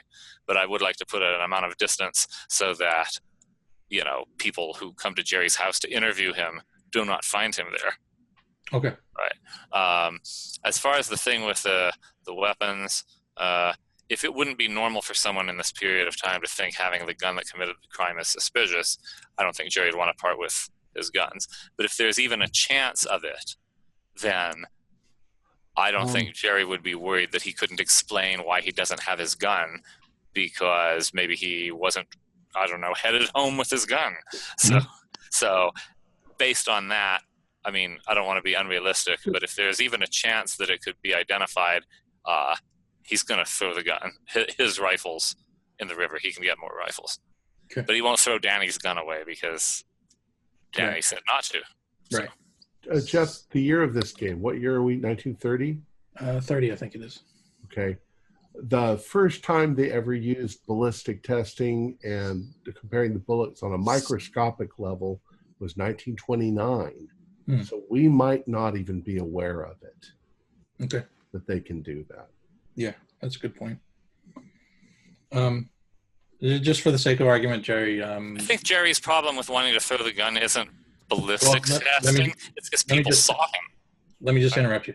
There's no way it's going to come back to you. So, yeah. Problem solved. All right. Okay. Well, then right. Jerry, it just has confidence. So if that's the equivalent of an automatic idea roll, yes. Then Jerry just feels maybe Jerry feels sure that none of the same people saw him shoot anybody, and in that case, I don't want to lose the gun. So I start heading out of town. And are we calling it there? So I'm just gonna, since you guys are on campus, eventually all the chaos comes to a peaceful quietness, which is a little bit eerie in and of itself. The people that were acting weird and crazy, those that aren't seriously hurt, they start to come out of it. It's as if they were just, their mind was blank at some point. There's some discussions and they don't even remember it at all. So it's like, it's undescribable really what happened exactly. But people start coming back to normal is what I'm trying to get at. Sorry, you're muted. It was mass hysteria. That's what. Yes. Good point. Eventually, some of the police and some of the fire department does show up. The library was seriously damaged. The fire department did not get there in time. They were actually headed to other fires in town. This was not localized just to the college. Some of the calls that the police got about people acting weird were just off campus too. I mean, still in Arkham, clearly, but not specifically to the dormitories. Does that mean Jerry actually sees other fires or chaos in the town as he's leaving town? Yeah, that's a certain. Yeah, there's no reason why you wouldn't.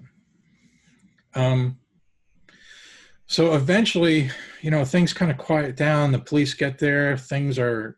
I mean, it's still a chaotic scene. People are being rushed to the hospital.